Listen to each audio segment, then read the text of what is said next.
Okay, welcome to Ernest academy big learning. അപ്പം നമ്മൾ പുതിയൊരു സെഷനിലേക്ക് എല്ലാവർക്കും സ്വാഗതം. അപ്പൊ നമ്മൾ ഇന്ന് ഡിസ്കസ് ചെയ്യാൻ പോകുന്നത് ഇനി വരാൻ പോകുന്ന നമ്മുടെ സിവിലുകാരെ സംബന്ധിച്ചിടത്തോളം എഇ പോലെ തന്നെ വരാൻ പോകുന്ന ഒരു മെയിൻ എക്സാം തന്നെയാണ് അസിസ്റ്റന്റ് ടൗൺ പ്ലാനർ എന്ന് പറയുന്നത്.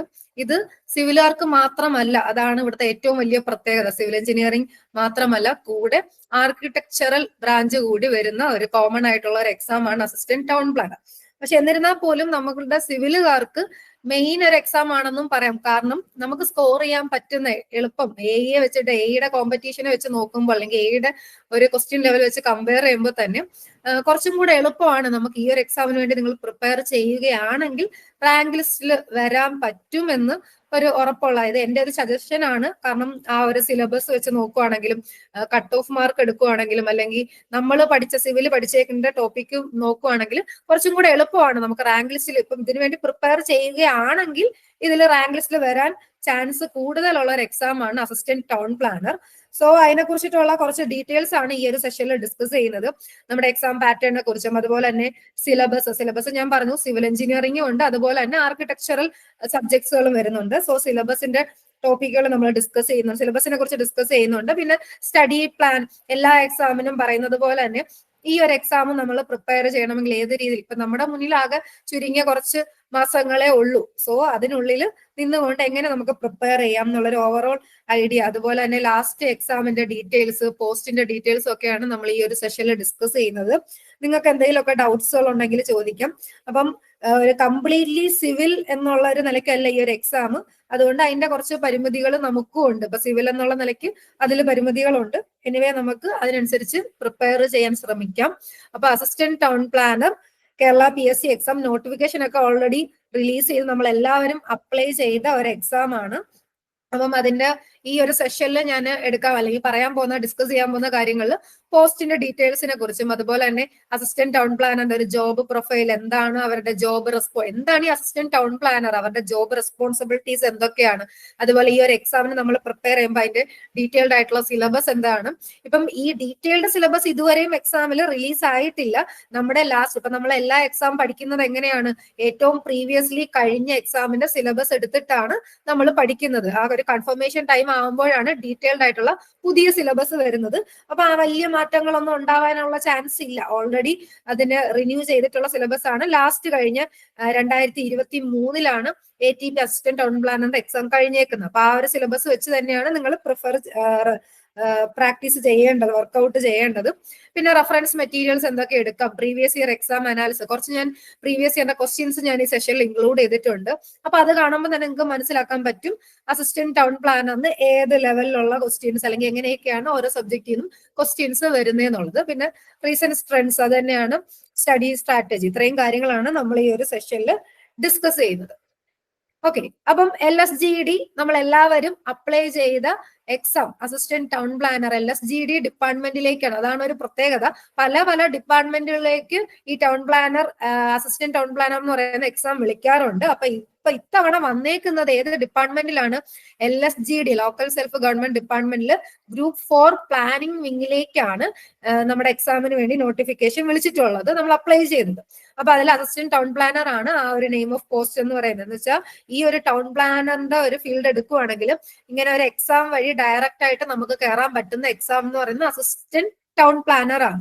പിന്നെ അതിൽ നിന്ന് പ്രൊമോഷൻ വന്നിട്ടാണ് മുകളിലോട്ടുള്ള പല ടൗൺ പ്ലാനറിന്റെ പൊസിഷനിലോട്ട് പോകുന്നത്. അപ്പൊ ഏറ്റവും മെയിൻ ആയിട്ടുള്ള ബേസിക് ആയിട്ടുള്ള എക്സാം എന്ന് പറയുന്നത്, അല്ലെങ്കിൽ പോസ്റ്റ് എന്ന് പറയുന്നത് അസിസ്റ്റന്റ് ടൗൺ പ്ലാനർ ആണ്. സ്കെയിൽ ഓഫ് പേ, ഇപ്പൊ എയുടെ സ്കെയിൽ ഓഫ് പേ പറയുന്നത് പോലെ തന്നെ ഇപ്പൊ അസിസ്റ്റന്റ് ടൗൺ പ്ലാനറിന്റെ സ്കെയിൽ ഓഫ് പേ എന്ന് പറയുന്നത് 55,200 to 1,15,300 ആണ്. അപ്പം തരക്കേടില്ലാത്ത നല്ല ഒരു സാലറി സ്കെയിൽ ഓഫ് പേ തന്നെയാണ്. അപ്പം നമ്മൾ മിക്ക എക്സാമുകൾക്കും പ്രിപ്പയർ ചെയ്യുമ്പോൾ ഇങ്ങനെയുള്ള കാര്യങ്ങൾ കൂടി നിങ്ങളൊന്ന് അനലൈസ് ചെയ്യുക. അപ്പം ഇത്ര ഒരു സ്കെയിൽ ഓഫ് പേ ഉള്ള ഒരു ജോലിയാണ്, അപ്പൊ ആ ഒരു ജോബ് എനിക്ക് നേടിയെടുക്കണം എന്നൊരു മൈൻഡിലുണ്ടെങ്കിൽ നമുക്ക് പഠിക്കാൻ കുറച്ചും കൂടെ ഒരു എന്താ പറയാ, ഇപ്പൊ നമ്മുടെ ജീവിതം വെച്ച് നോക്കുവാണെങ്കിൽ നമുക്ക് എന്തായാലും നമുക്ക് സാലറിയും വേണം, ഇപ്പൊ നമുക്കൊരു പ്രൊഫഷനോടുള്ള ഇഷ്ടവും വേണം, അതോടൊപ്പം തന്നെ മണി എന്ന് പറയുന്നത് വലിയൊരു ഫാക്ടറാണ്. സോ ഇത്ര സ്കെയിൽ ഓഫ് പേ ഉള്ള ഒരു എക്സാം ആണ്, അല്ലെങ്കിൽ ഒരു ജോബ് പ്രൊഫൈലാണ്. അപ്പൊ ഉറപ്പായിട്ടും അത് നിങ്ങൾ വിട്ടുകളയേണ്ട കേസില്ല. Okay, so scale of pay 55,200 to 1,15,300 ആണ്. ഇനി നമ്പർ ഓഫ് വേക്കൻസി റിലീസ് ചെയ്തേക്കുന്നത് 19 വേക്കൻസി ആണ്. അതായത് അത്രയും വേക്കൻസി ഉറപ്പായിട്ട് ഉണ്ട്. വേക്കൻസിയിൽ ഇപ്പം നോർമലി പറയുകയാണെങ്കിൽ ഇപ്പൊ കേരളത്തിൽ 14 ജില്ലകളാണ്, 14 ഡിസ്ട്രിക്ട്സിൽ നോർമലി ഓരോ ഡിസ്ട്രിക്റ്റിലും ഓരോ അസിസ്റ്റന്റ് ടൗൺ പ്ലാനർ എന്നുള്ള നിലയ്ക്കാണ് എടുക്കാറുള്ളത്. അപ്പൊ അതുകൂടാതെ 14 ഡിസ്ട്രിക്റ്റിലുള്ള 14 അസിസ്റ്റന്റ് ടൗൺ പ്ലാനർ കൂടാതെ പിന്നെ ഒരു 5 വേക്കൻസിയും കൂടെ പല ഡിപ്പാർട്ട്മെന്റിലേക്കായിട്ട് അല്ലെങ്കിൽ പല വിങ്ങിലേക്കായിട്ട് ടോട്ടൽ 19 വേക്കൻസി ആണ് റിലീസ് ചെയ്തേക്കുന്നത്. ഇനി നമ്മുടെ എക്സാം എന്ന് പറയുന്നത് എക്സ്പെക്ട് ചെയ്യാവുന്ന മന്ത്, ടെന്റേറ്റീവ് മന്ത് നമ്മുടെ PSC വിട്ടിട്ടുണ്ട്. ജൂൺ ടു ഓഗസ്റ്റ് ആണ് ടൈം പീരീഡ്. അതായത് ജൂൺ മുതൽ ഓഗസ്റ്റ് വരെ ഇതിന്റെ ഇടയ്ക്ക് എന്ന് വേണമെങ്കിലും ആകാം അസിസ്റ്റന്റ് ടൗൺ പ്ലാനറിന്റെ എക്സാം. എന്നാ ഡേറ്റ് എന്നുള്ളത് ഇനി വരത്തതേ ഉള്ളൂ. ജൂണിലാവാം, ജൂലൈയിലാവാം, ഓഗസ്റ്റിലാവാം. അപ്പൊ നമ്മൾ ഇതിപ്പോ ഏതാണ്, മാർച്ച് മാസമാണ്. അപ്പൊ നിങ്ങളുടെ മുന്നിൽ ഈ മാർച്ച് ഇപ്പം ഓൾറെഡി ഇത്ര ഡേറ്റ് 12 ഇത്ര ഡേറ്റ് ആയി. കുറച്ച് ദിവസങ്ങൾ കൂടെ ആകുമ്പോഴത്തേക്ക് മാർച്ച് തീരും. പിന്നെ ഏപ്രിൽ, മെയ് ആണ് നിങ്ങളുടെ മുന്നിലുള്ളത്. ദെൻ ജൂൺ മുതൽ എന്ന് വേണമെങ്കിലും എക്സാം പ്രതീക്ഷിക്കാം. സോ ജൂൺ, ജൂലൈ, ഓഗസ്റ്റിലാണ് അസിസ്റ്റന്റ് ടൗൺ പ്ലാനറിന്റെ എക്സാമിന്റെ ടൈം പറഞ്ഞേക്കുന്നത്. ഇനി ഇത് കൂടാതെ നോർമൽ കാറ്റഗറി നമ്പർ 721/2024 ആണ് നിങ്ങൾ അപ്ലൈ ചെയ്തേക്കുന്ന LSGD അസിസ്റ്റന്റ് ടൗൺ പ്ലാനറിന്റെ എക്സാം എന്ന് പറയുന്നതിന്റെ കാറ്റഗറി നമ്പർ. അതുകൂടാതെ ഡിപ്പാർട്ട്മെന്റ് കോട്ട ഉണ്ട്. LSGD തന്നെ ATPയുടെ കാറ്റഗറി നമ്പർ 572/2024 ഡിപ്പാർട്ട്മെന്റ് കോട്ടയുടെയും എക്സാം ഈ ടൈം പീരീഡിൽ തന്നെയാണ്. അപ്പം ഈ ഒരു LSGD അസിസ്റ്റന്റ് ടൗൺ പ്ലാനർ എക്സാമിന് വേണ്ടിയിട്ടാണ് നമ്മൾ ഇനി പ്രിപ്പയർ ചെയ്യാൻ പോകുന്നത്. ഓൾറെഡി പ്രിപ്പയർ ചെയ്യുന്നവരായിരിക്കും നിങ്ങൾ, എയ്ക്ക് പ്രിപ്പയർ ചെയ്യുന്നവരാണ് എങ്കിൽ പോലും. അപ്പൊ ഇതിനകത്ത് 50-50 ആണ്. അതായത് ഹാഫ് പോർഷൻ എന്ന് പറയുന്ന സിവിൽ എഞ്ചിനീയർ, അല്ലെങ്കിൽ 100 ക്വസ്റ്റ്യനിൽ 50 ക്വസ്റ്റ്യൻ സിവിലും 50 ക്വസ്റ്റ്യൻ എന്ന് പറയുന്ന ആർക്കിടെക്ചർ ഫീൽഡിൽ നിന്നുമാണ് വരുന്നത്.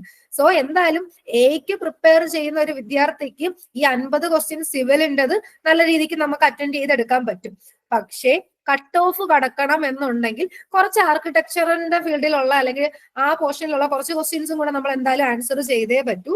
സോ നമ്മളെ ഇപ്പൊ സിവിലുകാരെ സംബന്ധിച്ചിടത്തോളം നിങ്ങൾക്ക് പഠിച്ചെടുക്കാൻ പറ്റുന്ന സിലബസ് തന്നെയാണ് ഈ ആർക്കിടെക്ചറിൽ കൊടുത്തേക്കുന്നത്. പക്ഷെ ഒത്തിരി എല്ലാം ഫാസ്റ്റായിട്ട് എല്ലാ ഏരിയയും കവർ ചെയ്യണമെന്ന് ഞാൻ പറയുന്നില്ല. കാരണം നമ്മുടെ മുന്നിൽ ഇങ്ങനെ ഒരു ലിമിറ്റഡ് ആയിട്ടുള്ള ടൈം പീരീഡേ ഉള്ളൂ. പക്ഷെ നമുക്ക് ആ വെയിറ്റേജും കാര്യങ്ങളും ഒക്കെ നോക്കി മനസ്സിലാക്കി കുറച്ച് സെലക്ടഡ് ആയിട്ടുള്ള ടോപ്പിക്സുകളൊന്നും നിങ്ങൾ പഠിക്കുവാണെങ്കിൽ ഉറപ്പായിട്ടും സിവിലുകാർക്ക് കുറച്ചും കൂടെ ചാൻസ് കൂടുതലാണ്.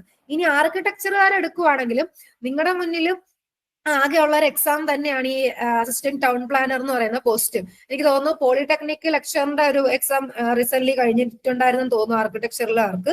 അത് കൂടാതെ ഉള്ള ഇനി അടുത്ത ആർക്കിടെക്ചറുകാർക്ക് മെയിൻ ആയിട്ട് അല്ലെങ്കിൽ നിങ്ങൾക്ക് ഉള്ള ഒരേ ഒരു എക്സാം തന്നെയാണ് അസിസ്റ്റന്റ് ടൗൺ പ്ലാനർ എന്ന് പറയാം. സോ അതിനു വേണ്ടി നിങ്ങൾ തകർത്ത് പഠിച്ചേ പറ്റൂ. കാരണം ഈ സിവിലിന്റെ ടോപ്പിക്ക് നിങ്ങൾക്ക് ഒരുപാട് ബുദ്ധിമുട്ടായിട്ട്, പല സബ്ജക്റ്റുകൾ എടുക്കുമ്പോൾ ബുദ്ധിമുട്ടായിട്ട് തോന്നുന്നെങ്കിൽ പോലും നമ്മുടെ മുന്നിൽ ഇതിന് വേറെ വഴിയില്ല.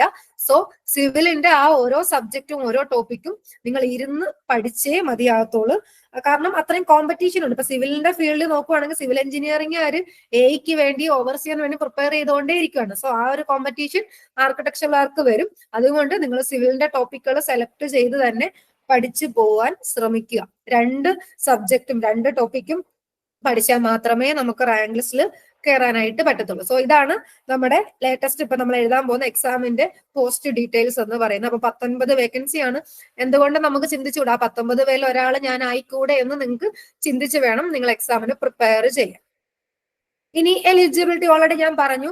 നമ്മളിപ്പം സിവിൽ എഞ്ചിനീയറിംഗും അതുപോലെ തന്നെ ആർക്കിടെക്ചറിന്റെയും കേസാണ് പറയുന്നത്. അതുകൂടാതെ degree in planning, town and country planning, regional planning, city planning, urban planning, അങ്ങനെ കുറെ ഡിഗ്രി കോഴ്സസുകളുണ്ട്. അതുപോലെ തന്നെ നമ്മൾ വരുന്നത് കൂടുതൽ ആൾക്കാരും ഡിഗ്രി ഇൻ സിവിൽ എഞ്ചിനീയറിംഗ് അല്ലെങ്കിൽ ഡിഗ്രി ഇൻ ആർക്കിടെക്ചറിൽ എടുത്തവരാണ്. അതുകൂടാതെ ഉള്ള ബാക്കിയുള്ള എലിജിബിലിറ്റി ക്വാളിഫിക്കേഷൻസ് ആണ് ഈ കൊടുത്തേക്കുന്നത്. എനിവേ സിവിലുകാർക്കും ആർക്കിടെക്ചറുകാർക്കും കോമൺ ആയിട്ട് എഴുതാവുന്ന ഒരു എക്സാം ആണ് അസിസ്റ്റന്റ് ടൗൺ പ്ലാനർ. ഇനി നമ്മൾ നേരത്തെ പറഞ്ഞ ഇപ്പൊ നമ്മൾ അയച്ചേക്കുന്ന പോസ്റ്റ് എന്ന് പറയുന്നത് LSGDയിലേക്കാണ്, ലോക്കൽ സെൽഫ് ഗവൺമെന്റ് ഡിപ്പാർട്ട്മെന്റിലെ ഗ്രൂപ്പ് 4 പ്ലാനിംഗ് വിങ്ങിലേക്കാണ് വിളിച്ചേക്കുന്നത്. ഇനി last assistant town planner exam എടുക്കുവാണെങ്കിൽ ടൗൺ ആൻഡ് കൺട്രി പ്ലാനിംഗ് ഡിപ്പാർട്ട്മെന്റിലാണ് നമ്മൾ ലാസ്റ്റ് ആയിട്ട് assistant town planner exam 2023 conduct ചെയ്തത്. സോ ലാസ്റ്റ് എക്സാം ഡീറ്റെയിൽസ് ഒന്ന് നോക്കുവാണെങ്കിൽ 550/2021 കാറ്റഗറി നമ്പറിലെ assistant town planner town and country planning ഡിപ്പാർട്ട്മെന്റിലേക്കുള്ള എക്സാം 2023 9-ാം മാസം 7-ാം തീയതിയാണ് എക്സാം നമ്മൾ എക്സാം കഴിഞ്ഞിട്ടുള്ളത്. അപ്പൊ ആ എക്സാം എഴുതിയവരും ഒക്കെ കാണും, ഈ എക്സാമിന് വേണ്ടി പ്രിപ്പയർ ചെയ്തിപ്പം ഈ ഒരു വീഡിയോ കാണുന്നവർ തന്നെ ആ ഒരു എക്സാം എഴുതിയവരാണെങ്കിൽ നിങ്ങൾക്ക് അതിന്റെ റാങ്ക് ലിസ്റ്റ് ഒക്കെ നിങ്ങൾ കണ്ടു കാണുമല്ലോ. അപ്പൊ അതിലെ ഷോർട്ട് ലിസ്റ്റിനകത്ത് കട്ട് ഓഫ് മാർക്ക് എടുത്ത് നോക്കിയപ്പം 50 മാർക്കാണ് കട്ട് ഓഫ്. അതായത് ആ 50 മാർക്ക് എന്ന് പറയുമ്പോൾ ഞാൻ പറഞ്ഞു 100 ക്വസ്റ്റ്യനിൽ 50 ക്വസ്റ്റ്യൻ സിവിലും 50 ക്വസ്റ്റ്യൻ ആർക്കിടെക്ചറിലുമാണ്. പക്ഷെ സിവില് നമ്മളെല്ലാം പഠിച്ചെങ്കിലും ആ 50 ക്വസ്റ്റ്യനും കറക്റ്റ് ആക്കാൻ പറ്റുമെന്ന് നിങ്ങൾക്ക് ഒരു 100% ഉറപ്പ് കാണും. എവിടെയെങ്കിലും ഒരു ക്വസ്റ്റ്യൻ എന്തെങ്കിലും ഒരു പ്രശ്നം വന്ന് ഓപ്ഷൻ മാറിപ്പോ എന്തെങ്കിലും സംഭവിക്കുകയൊക്കെ ചെയ്യാം.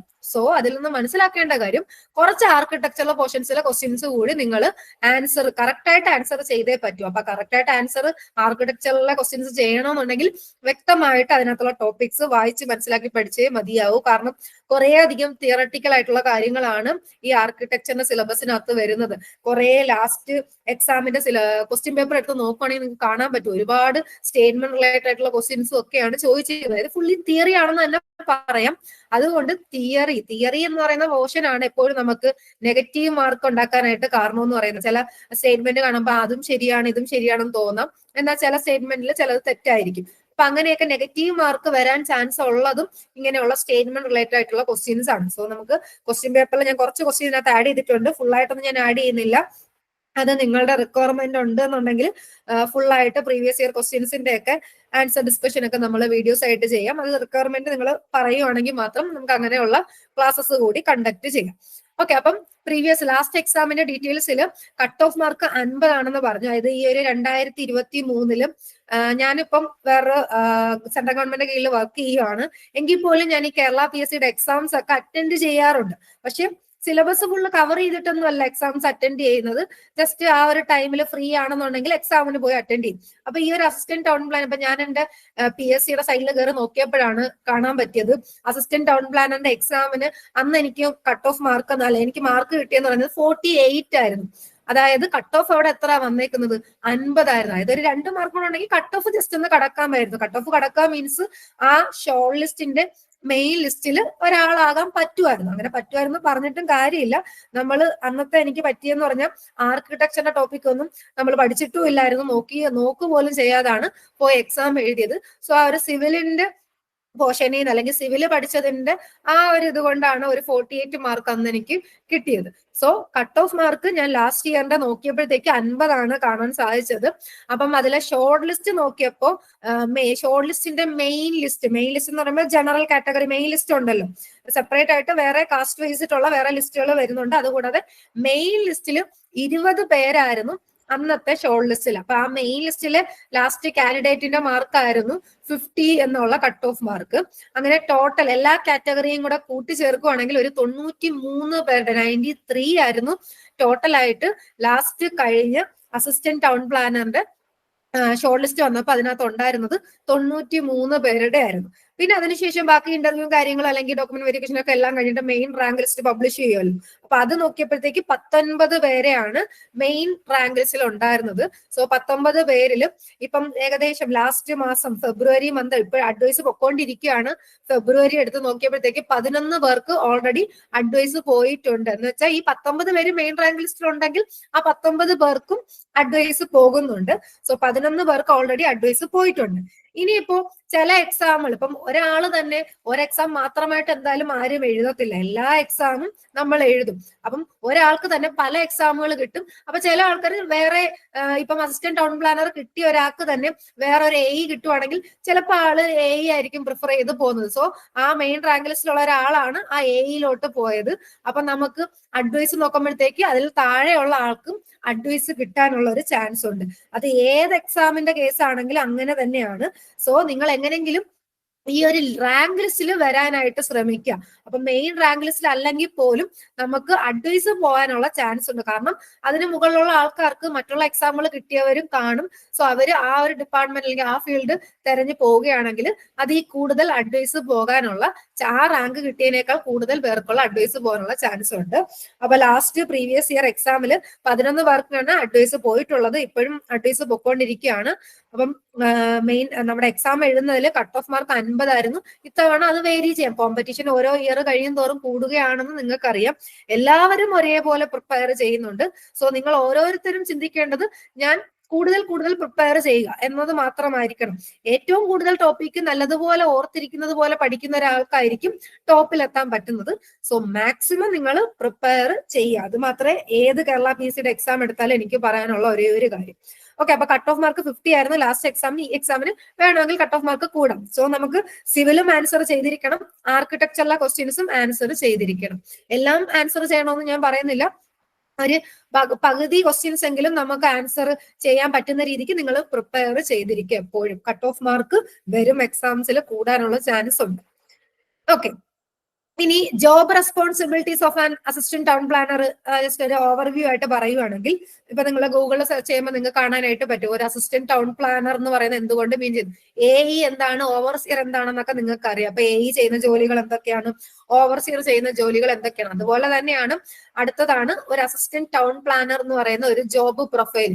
അതായത് ടൗൺ പ്ലാനർ ആണ്, അതായത് ഒരു ടൗണിനെ പ്ലാൻ ചെയ്ത് ഡെവലപ്മെന്റിന് വേണ്ടി പ്ലാൻ ചെയ്യുന്ന ആളാണ് അസിസ്റ്റന്റ് ടൗൺ പ്ലാനർ എന്ന് പറയുന്നത്. അതിന് വേണ്ടിയിട്ടുള്ള കാര്യങ്ങൾ ചെയ്യുന്ന ആളാണ്. അല്ലാതെ ആ ഒരു സ്ഥലത്ത് പോയി ഇത് ബിൽഡിംഗ് കെട്ടുക അങ്ങനെയുള്ള കാര്യങ്ങളല്ല. അതിന് വേണ്ടിയിട്ടുള്ള പ്ലാനിങ് ചെയ്യുന്ന ആളാണ് അസിസ്റ്റന്റ് ടൗൺ പ്ലാനർ എന്ന് പറയുന്നത്. അപ്പൊ അതിൽ പല കാറ്റഗറീസ് ഓഫ് ജോബ് റെസ്പോൺസിബിലിറ്റീസ് വരുന്നുണ്ട്. ഒന്നെന്ന് പറയുന്നത് അർബൻ ഡെവലപ്മെന്റ് എടുക്കുവാണെങ്കിൽ ലാൻഡ് യൂസ് അസസ് ചെയ്യാൻ, അതുപോലെ തന്നെ ബിൽഡിംഗ് പ്ലാൻസ് അപ്രൂവലിന് വേണ്ടി സബ്മിറ്റ് ചെയ്യാൻ, അതൊക്കെയാണ് മെയിൻ ആയിട്ട് അവരുടെ ജോലിയിൽ വരുന്നത്. അസിസ്റ്റന്റ് ടൗൺ പ്ലാനിന്റെ ജോബ് റെസ്പോൺസിബിലിറ്റിയിൽ വരുന്നതാണ്. എൻഷ്യൂർ കോംപ്ലിയൻസ് വിത്ത് ഗവൺമെന്റ് റെഗുലേഷൻസ്, അവിടെ എല്ലാം ഗവൺമെന്റിന്റെ റെഗുലേഷൻസ് പാലിക്കുന്ന ഒരു കാര്യം മെയിൻ ആയിട്ട് വരുന്നുണ്ട്. Then coordination with government bodies on city planning project. അപ്പൊ സിറ്റിയിലെ ഏതെങ്കിലും പ്ലാനിംഗ് പ്രോജക്ട്സ് ഒക്കെ എടുക്കുകയാണെങ്കിൽ ഗവൺമെന്റുമായിട്ടൊന്ന് കോർഡിനേറ്റ് ചെയ്യുക, ഇന്ന കാര്യങ്ങളൊക്കെ പ്ലാൻ ചെയ്ത് നമുക്ക് ഇങ്ങനെ ചെയ്യാന്നുള്ളത് നമ്മുടെ ഗവൺമെന്റുമായിട്ട് ഡിസ്കസ് ചെയ്ത് നമ്മുടെ ജനങ്ങളിലേക്ക് എത്തിക്കുക എന്നുള്ളതൊക്കെയാണ് ഈ അസിസ്റ്റന്റ് ടൗൺ പ്ലാനറിന്റെ ജോബ് റെസ്പോൺസിബിലിറ്റീസ് എന്ന് പറയുന്നത്. ദെൻ നെക്സ്റ്റ് ഡിപ്പാർട്ട്മെന്റ് എന്ന് പറയുന്നത് അല്ലെങ്കിൽ മേഖല എന്ന് പറയുന്നത് ഇൻഫ്രാസ്ട്രക്ചർ ഡെവലപ്മെന്റ്. ഇപ്പൊ ഇൻഫ്രാസ്ട്രക്ചറിന്റെ ഡെവലപ്മെന്റിന് വേണ്ടിയിട്ടും for develop and implement development projects, പല പല ഡെവലപ്മെന്റ് പ്രോജക്ട്സുകൾ ഡെവലപ്പ് ചെയ്ത് ഇംപ്ലിമെന്റ് ചെയ്യാം. ഫോർ എക്സാമ്പിൾ പറയുവാണെങ്കിൽ, ഞാനിപ്പോ ഒരു കൊല്ലംകാരിയാണ്. സോ നമ്മുടെ കൊല്ലത്ത് ഇപ്പം ബ്രിഡ്ജിന്റെ, ഇപ്പം കൊല്ലം SM കോളേജിന് ഓപ്പോസിറ്റ് ആയിട്ടുള്ള ആ ഒരു മേൽപ്പാലം ബ്രിഡ്ജിന്റെ താഴെ ആയിട്ടുള്ള ഒരു ഏരിയയിൽ ഇപ്പൊ ഒന്ന് ഡെവലപ്പ് ചെയ്തൊരു വി പാർക്കായിട്ട് ഡെവലപ്പ് ചെയ്തിട്ടുണ്ട്. നമ്മുടെ കേരള ടൂറിസം അതുപോലെ തന്നെ LSGDയും കൂടെ ചേർന്നിട്ടാണ് ഇങ്ങനെ ഒരു വികസനം ഉണ്ടാക്കിയിട്ടുള്ളത്. സോ അങ്ങനെയുള്ള പല പല കാര്യങ്ങൾ നമുക്ക് ഡെവലപ്പ് ചെയ്ത് ഇംപ്ലിമെന്റ് ചെയ്യാൻ പറ്റണം. അപ്പൊ അതിനൊക്കെ ഒരു പ്രോപ്പർ ആയിട്ടുള്ളൊരു പ്ലാനിങ് വേണം. അപ്പം അതിനൊക്കെ പ്ലാനേഴ്സ്, ടൗൺ പ്ലാനേഴ്സ് വേണം, അല്ലെങ്കിൽ ഇങ്ങനെയുള്ള അസിസ്റ്റന്റ് ടൗൺ പ്ലാനേഴ്സ് വേണം. AE ഓവർസിയർ പോലെ തന്നെ അസിസ്റ്റന്റ് ടൗൺ പ്ലാനേഴ്സും ഇങ്ങനെയുള്ള കാര്യങ്ങൾക്ക് വേണം. അതുപോലെ ensure adherence to town planning regulations, work on road network. ഇപ്പൊ റോഡ് ആവാം, പല യൂട്ടിലിറ്റീസ് കണ്ട പാർക്ക് കൊടുത്തിരിക്കുന്നത്. അത് തന്നെയാണ് ഞാൻ ഈ പറഞ്ഞ കൊല്ലത്ത് ആ ഒരു പാർക്ക് ഇപ്പൊ ഡെവലപ്പ് ചെയ്ത് ഇപ്പൊ ഇനാഗുറേഷൻ ഒക്കെ കഴിഞ്ഞിട്ടുണ്ട്. അപ്പം അങ്ങനെയുള്ള കാര്യങ്ങളൊക്കെ ഡെവലപ്പ് ചെയ്യണമെങ്കിൽ, ഇൻഫ്രാസ്ട്രക്ചർ ഒക്കെ ഡെവലപ്മെന്റ് ചെയ്യണമെങ്കിൽ ഇതൊക്കെ ഈ അസിസ്റ്റന്റ് ടൗൺ പ്ലാനറുടെ ജോബ് റെസ്പോൺസിബിലിറ്റിയിൽ വരുന്നതാണ്. Then sustainable development, incorporate eco friendly practices and policies. അപ്പൊ എക്കോ ഫ്രണ്ട്ലി ആയിട്ടുള്ള പ്രാക്ടീസസ് കൊണ്ടുവരാൻ, work toward sustainable urban development initiatives ഒക്കെ എടുക്കണമെങ്കിലും ആ ഒരു ഫീൽഡിലും ജോബ് റെസ്പോൺസിബിലിറ്റി ഉണ്ട്. അതുപോലെ തന്നെ planning and design and plan using. അപ്പം CAD യൂസ് ചെയ്തുകൊണ്ടുള്ള ഡിസൈനും പ്ലാനൊക്കെ മേക്ക് ചെയ്യുന്നത്. അതുപോലെ തന്നെ പല പല സോഫ്റ്റ്വെയർസ് ഉണ്ട്. അപ്പൊ ഏറ്റവും ലേറ്റസ്റ്റ് ആയിട്ട് GIS സോഫ്റ്റ്വെയർസ് ഒക്കെ, ജോഗ്രഫിക്കൽ ഇൻഫർമേഷൻ സിസ്റ്റം സോഫ്റ്റ്വെയർ ഒക്കെ യൂസ് ചെയ്യുന്ന കാര്യങ്ങളൊക്കെയാണ് നമ്മളിവിടെ ചെയ്യുന്നത്. അപ്പൊ അങ്ങനെയുള്ള സോഫ്റ്റ്വെയർസ് ഒക്കെ കാര്യങ്ങളൊക്കെ ഫെമിലിയർ ആയിരിക്കണം. അല്ലെങ്കിൽ നമ്മൾ ജോലിക്ക് കയറിയിട്ടാണ് ഇതൊക്കെ പഠിക്കുന്നത്. എല്ലാവരും എന്തായാലും എല്ലാം പഠിച്ചിട്ട് ഒരു ജോലിക്ക് ആരും കയറത്തില്ല. എക്സാം ഒക്കെ പാസ്സായി നമ്മൾ കയറി കഴിഞ്ഞിട്ടായിരിക്കും ബാക്കി ഓരോ കാര്യങ്ങളും, നമ്മുടെ ജോലിയുടെ കാര്യങ്ങൾക്ക് വേണ്ടിയിട്ടുള്ള ഓരോ കാര്യങ്ങളും നമ്മൾ പഠിക്കുന്നത്. അപ്പൊ അങ്ങനെയുള്ള കാര്യങ്ങളൊന്നും ഓർത്ത് ടെൻഷൻ ആവേണ്ട. ആദ്യം നിങ്ങൾ ഓർത്ത് ടെൻഷൻ വേണം. ടെൻഷൻ വേണ്ട കാര്യം എന്ന് പറയുന്നത് എക്സാം ക്വാളിഫൈ ആയി റാങ്ക് ലിസ്റ്റിൽ കയറി പറ്റുക എന്നതോർത്തുള്ള ഒരു ടെൻഷൻ വേണം. പക്ഷെ ആ ടെൻഷൻ ഓവർ ആവേണ്ട കേസില്ല, പഠിക്കുക, അത്രേ ഉള്ളൂ. ഇനി ദെൻ റെക്കോർഡ് കീപ്പിംഗ്. ഏതൊരു ജോലിയാണെങ്കിലും എവിടെ നിങ്ങൾ ജോലി ചെയ്യുവാണെങ്കിലും റെക്കോർഡ് കീപ്പിംഗ് എന്ന് പറയുന്ന മെയിൻ ഒരു ജോബ് റെസ്പോൺസിബിലിറ്റി ആണ്. Maintain records and upkeep of systems, provide professional records management within the town's record database. അപ്പം ഇങ്ങനെയുള്ള കാര്യങ്ങളൊക്കെയാണ് ജോബ് റെസ്പോൺസിബിലിറ്റി, ഒരു അസിസ്റ്റന്റ് ടൗൺ പ്ലാനറിന്റെ ജോബ് റെസ്പോൺസിബിലിറ്റീസിലൊക്കെ വരുന്നത്. ഇപ്പം റീസെന്റ് ആയിട്ട് നമ്മുടെ കേരളത്തിലെ വയനാടിൽ ഒരു ദുരന്തം ഉണ്ടായതൊക്കെ നിങ്ങൾക്ക് അറിയാം. അപ്പൊ അവിടെയൊക്കെ ഫുള്ളായിട്ട് ഇനി ഡെവലപ്മെന്റ് ചെയ്യണം വേണം, എല്ലാം അവിടെ നശിച്ചു. അപ്പൊ ഓരോരുത്തർക്കുള്ള വീട് ടൗൺഷിപ്പ് ഒക്കെ ചെയ്യുന്നതിന്റെ കാര്യങ്ങൾ ന്യൂസ് ഒക്കെ നിങ്ങൾ കാണുന്നതാണ്. സോ അങ്ങനെയുള്ള കാര്യങ്ങൾക്കെല്ലാം ഒരു വെല്ലായിട്ട് ഒരു പ്ലാനിങ് വേണം. അപ്പൊ ഇങ്ങനെയുള്ള ഓരോ ഡിപ്പാർട്ട്മെന്റ് ഫീൽഡിലേക്ക് ഇങ്ങനെ കുറെ ജോബ് വേക്കൻസീസ് ആണ് നമ്മുടെ കേരള ഗവൺമെന്റിന്റെ അണ്ടറിലുള്ളത്. അപ്പം ഇതിനെല്ലാം മെയിൻ ആയിട്ട് കുറച്ച് ആൾക്കാർ വേണം. അതിനു വേണ്ടിയാണ് നമ്മുടെ ഈ കേരള PSC എക്സാം കണ്ടക്ട് ചെയ്യുന്നത്. സോ നമ്മളെ പോലുള്ള സിവിൽ കഴിഞ്ഞവരായിക്കോട്ടെ, ആർക്കിടെക്ചറൽ കഴിഞ്ഞവർ, ഈ ആർക്കിടെക്ചർ തമ്മിൽ എന്താ ബന്ധം? അവരും ഇപ്പൊ നമുക്കറിയാം ഓരോ കെട്ടിടങ്ങൾ എടുക്കുമ്പോഴത്തേക്ക് ആ ഓരോ കെട്ടിടത്തിന്റെയും രൂപം മറ്റുള്ള കെട്ടിടങ്ങളുമായിട്ട് എന്തെങ്കിലുമൊക്കെ റിലേഷൻസ് ഉണ്ട്. അപ്പൊ അത് ആ ഒരു ആർക്കിടെക്ചറൽ വ്യൂവിനെ അല്ലെങ്കിൽ ആർക്കിടെക്ചറൽ ആയിട്ടുള്ളത് എങ്ങനെയാണെന്നുള്ളതിന് ഫുള്ളി ഡെവലപ്പ് അല്ലെങ്കിൽ ഒരു റിലേറ്റ് ചെയ്തിരിക്കുന്ന കാര്യങ്ങളാണ്. പ്ലാനിങ്ങും കാര്യങ്ങളെല്ലാം റിലേറ്റ് ചെയ്തിട്ടുള്ളതാണ്. സോ ആർക്കിടെക്ചറിലാർക്കും സിവിൽ എഞ്ചിനീയറിംഗുകാർക്കും കോമൺ ആയിട്ട് എഴുതേണ്ട ഒരു എക്സാം തന്നെയാണ് അസിസ്റ്റന്റ് ടൗൺ പ്ലാൻ. അവിടെ രണ്ടുപേരുടെയും കാര്യങ്ങൾ ആവശ്യമായിരിക്കും ഇവിടെ വേണ്ടി വരുന്നത്. ഓക്കെ, അപ്പം ഇതും ഞാൻ ആ ജോബ് പ്രൊഫൈലിലെ തന്നെ പോയിന്റ് ആണ് എഴുതിയേക്കുന്നത്.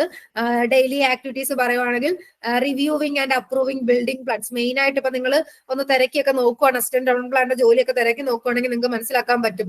ബിൽഡിംഗ് പ്ലാൻസ് ഒക്കെ റിവ്യൂ ചെയ്ത് അപ്രൂവ് ചെയ്യുക, സോണിംഗ് ലോസ്, പല പല സോണുകൾ ഇപ്പൊ കുറെ പ്രശ്നങ്ങളൊക്കെ നമുക്ക് റീസെന്റ് ഉണ്ടാവാറുണ്ടല്ലേ. സോൺ അനുസരിച്ചിട്ട് അവിടെ വീട് വെക്കാൻ പറ്റത്തില്ല, അല്ലെങ്കിൽ റിവറിന്റെ തീരത്ത് ഇങ്ങനെ ബിൽഡിംഗ് കെട്ടാൻ പറ്റത്തില്ല, അങ്ങനെ കുറെ കാര്യങ്ങളൊക്കെ ഉണ്ട്. അപ്പൊ ഇങ്ങനെയുള്ള കാര്യങ്ങളൊക്കെ റിവ്യൂ ചെയ്ത് ബിൽഡിംഗ് പ്ലാൻസ് ഒക്കെ അപ്രൂവ് ചെയ്യുക, അങ്ങനെയൊക്കെയുള്ള ആക്ടിവിറ്റീസ് ആണ് നമ്മുടെ അസിസ്റ്റന്റ് ടൗൺ പ്ലാനറിന്റെ കോർഡിനേഷൻ വിത്ത് മെയിൻ ആയിട്ട് കോർഡിനേഷൻ വിത്ത് ഗവൺമെന്റ് ബോഡീസ് ആണ്. അപ്പം ഈ ഒരു സിറ്റി പ്ലാനിംഗ് പ്രോജക്റ്റിനകത്ത് ഗവൺമെന്റ് ബോഡീസുമായിട്ട് കോർഡിനേറ്റ് ചെയ്ത് നമ്മൾ വേണം. ഞാനിപ്പോ ഒരു അസിസ്റ്റന്റ് ടൗൺ പ്ലാനർ ആണെങ്കിൽ നമ്മൾ പ്ലാൻ ചെയ്ത് കാര്യങ്ങളൊക്കെ അവതരിപ്പിച്ച് അത് ജനങ്ങളിലേക്കും എത്തിക്കണം. അങ്ങനെയുള്ള കാര്യങ്ങളെല്ലാം നമ്മൾ വേണം ചെയ്യാനായിട്ട്. നമ്മൾ എന്ന് പറയാൻ കാരണം നമ്മളെല്ലാവരും ഇപ്പൊ ആരാണ്? അസിസ്റ്റന്റ് ടൗൺ പ്ലാനർ എക്സാമിന് വേണ്ടി പ്രിപ്പയർ ചെയ്യുന്നവരാണ്, അല്ലെങ്കിൽ അസിസ്റ്റന്റ് ടൗൺ പ്ലാനേഴ്സ് ആണ് എന്നുണ്ടെങ്കിൽ നിങ്ങളുടെ ജോബ് പ്രൊഫൈലാണ് ഞാൻ ഈ പറയുന്നത്. ദെൻ ഇൻഫ്രാസ്ട്രക്ചർ ഡെവലപ്മെന്റ് ഓൾറെഡി ഞാൻ പറഞ്ഞു. സൈറ്റ് വിസിറ്റ്, ഇൻസ്പെക്ഷൻസ് ഒക്കെ വേണ്ടി വരും. ഒബ്വിയസ്ലി AE ആണെങ്കിലും ഓവർസിയർ ആണെങ്കിലും, നിങ്ങളൊരു സിവിൽ എഞ്ചിനീയർ ആണോ, നിങ്ങളൊരു ആർക്കിടെക്ചർ എഞ്ചിനീയർ ആണോ, എങ്കിൽ ആർക്കിടെക്ട് ആണോ എങ്കിൽ എന്തായാലും സൈറ്റ് വിസിറ്റ് വേണ്ടി വരും, ഇൻസ്പെക്ഷൻസ് വേണ്ടി വരും. വർക്കിംഗ് ടുവേർഡ് സസ്റ്റൈനബിൾ, പിന്നെ സസ്റ്റൈനബിൾ അർബൻ ഡെവലപ്മെന്റ് ഇനിഷ്യേറ്റീവ്സ് ആണ് നമ്മൾ എപ്പോഴും എടുക്കേണ്ടത്. അപ്പൊ അങ്ങനെയുള്ള കാര്യങ്ങളൊക്കെ നിങ്ങൾ ആർക്കിടെക്ചറുകാരൊക്കെ പഠിച്ചതാണല്ലേ. സസ്റ്റൈനബിലിറ്റിയും അർബൻ ഡെവലപ്മെന്റിന്റെ കേസൊക്കെയാണ് നിങ്ങൾക്ക് ഓരോ ചാപ്റ്റേഴ്സ് ഓരോ സബ്ജക്റ്റ് ആയിട്ടൊക്കെ ഡീറ്റെയിൽ ആയിട്ട് പഠിച്ചേക്കുന്നത്.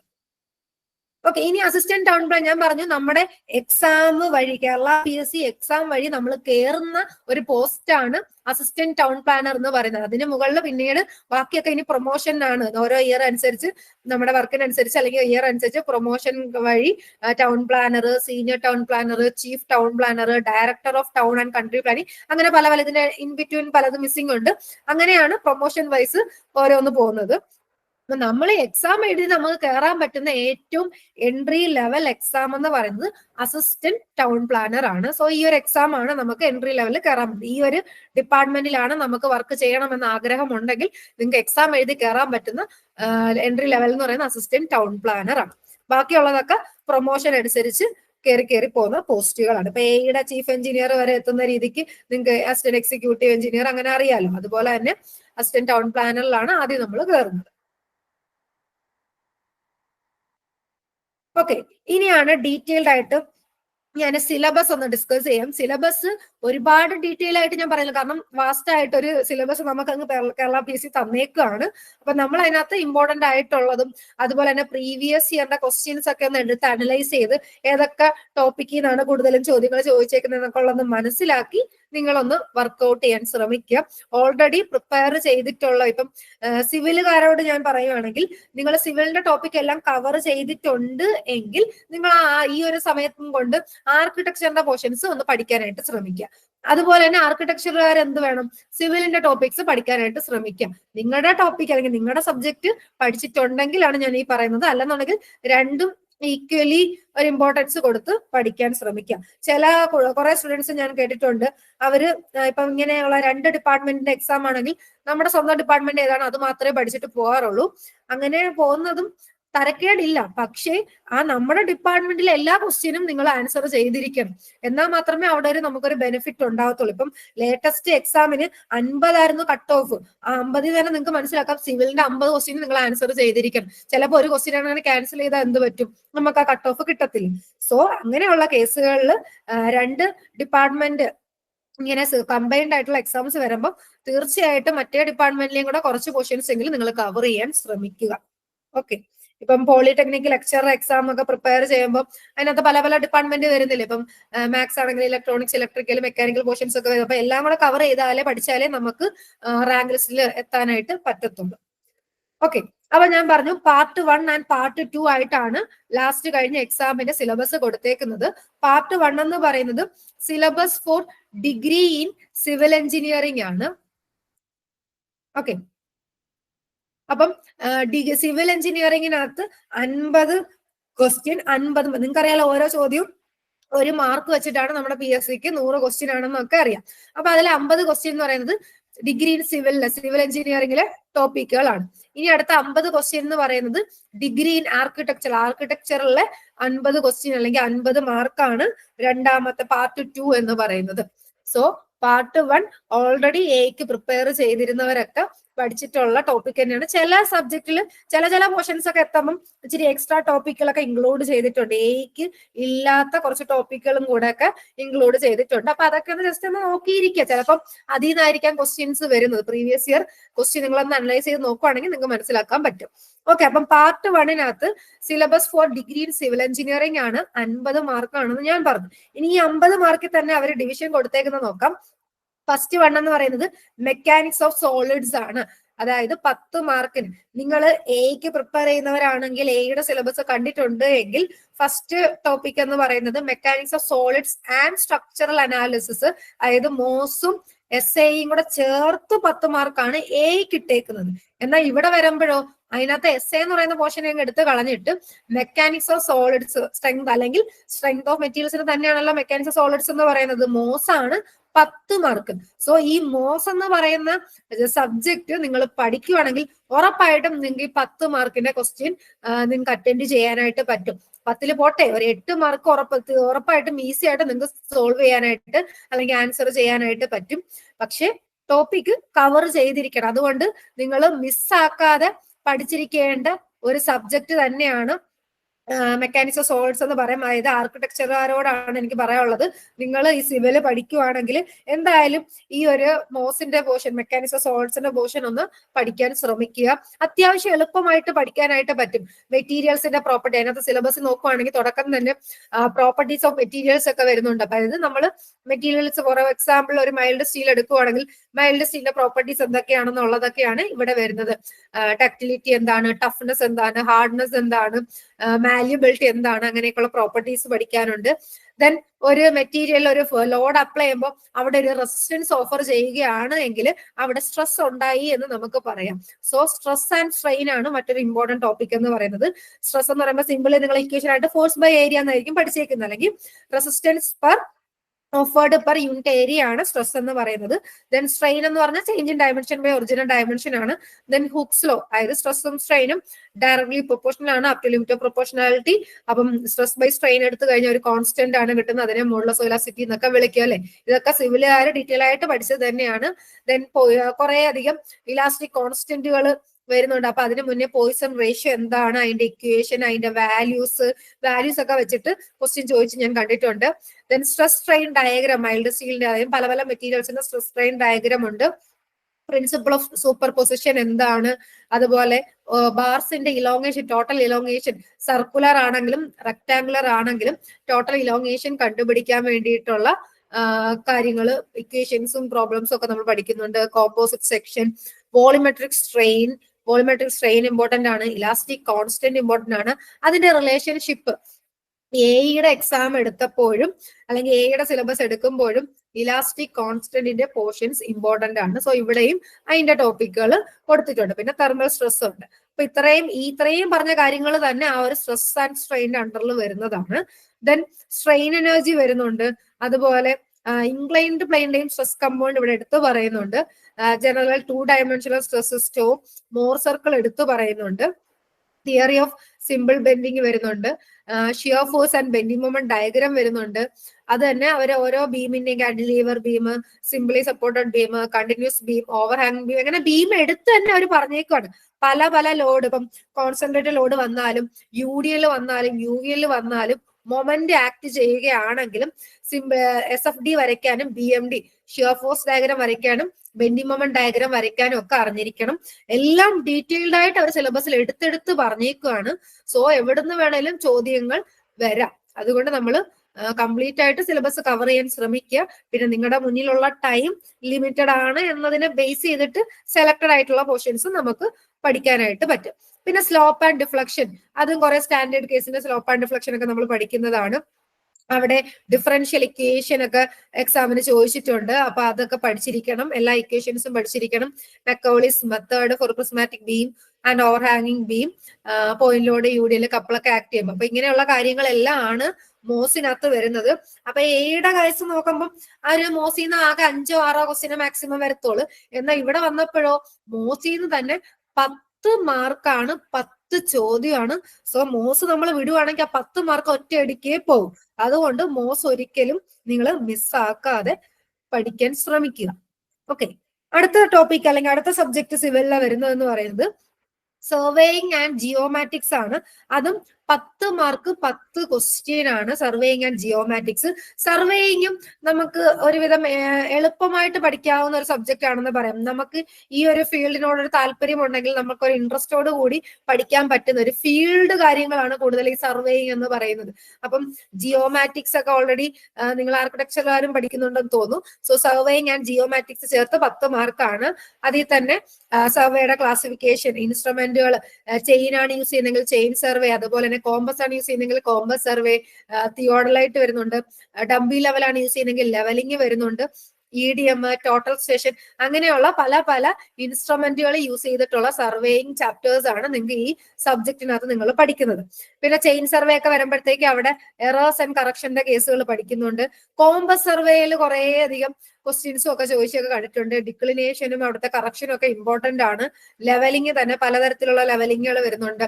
റെസിപ്രോക്കൽ ലെവലിംഗും ഒക്കെ വരുന്നുണ്ട്. കോണ്ടൂറിങ്ങിനകത്തും ഒരുപാട് തിയറി വരുന്നതാണ്. അതൊക്കെ പക്ഷെ നമുക്ക് എളുപ്പത്തിൽ ഈസിയായി പഠിച്ചെടുക്കാൻ പറ്റുന്ന ടോപ്പിക്കുകളാണ് ഈ സർവേയിങ് എന്ന് പറയുന്നത്.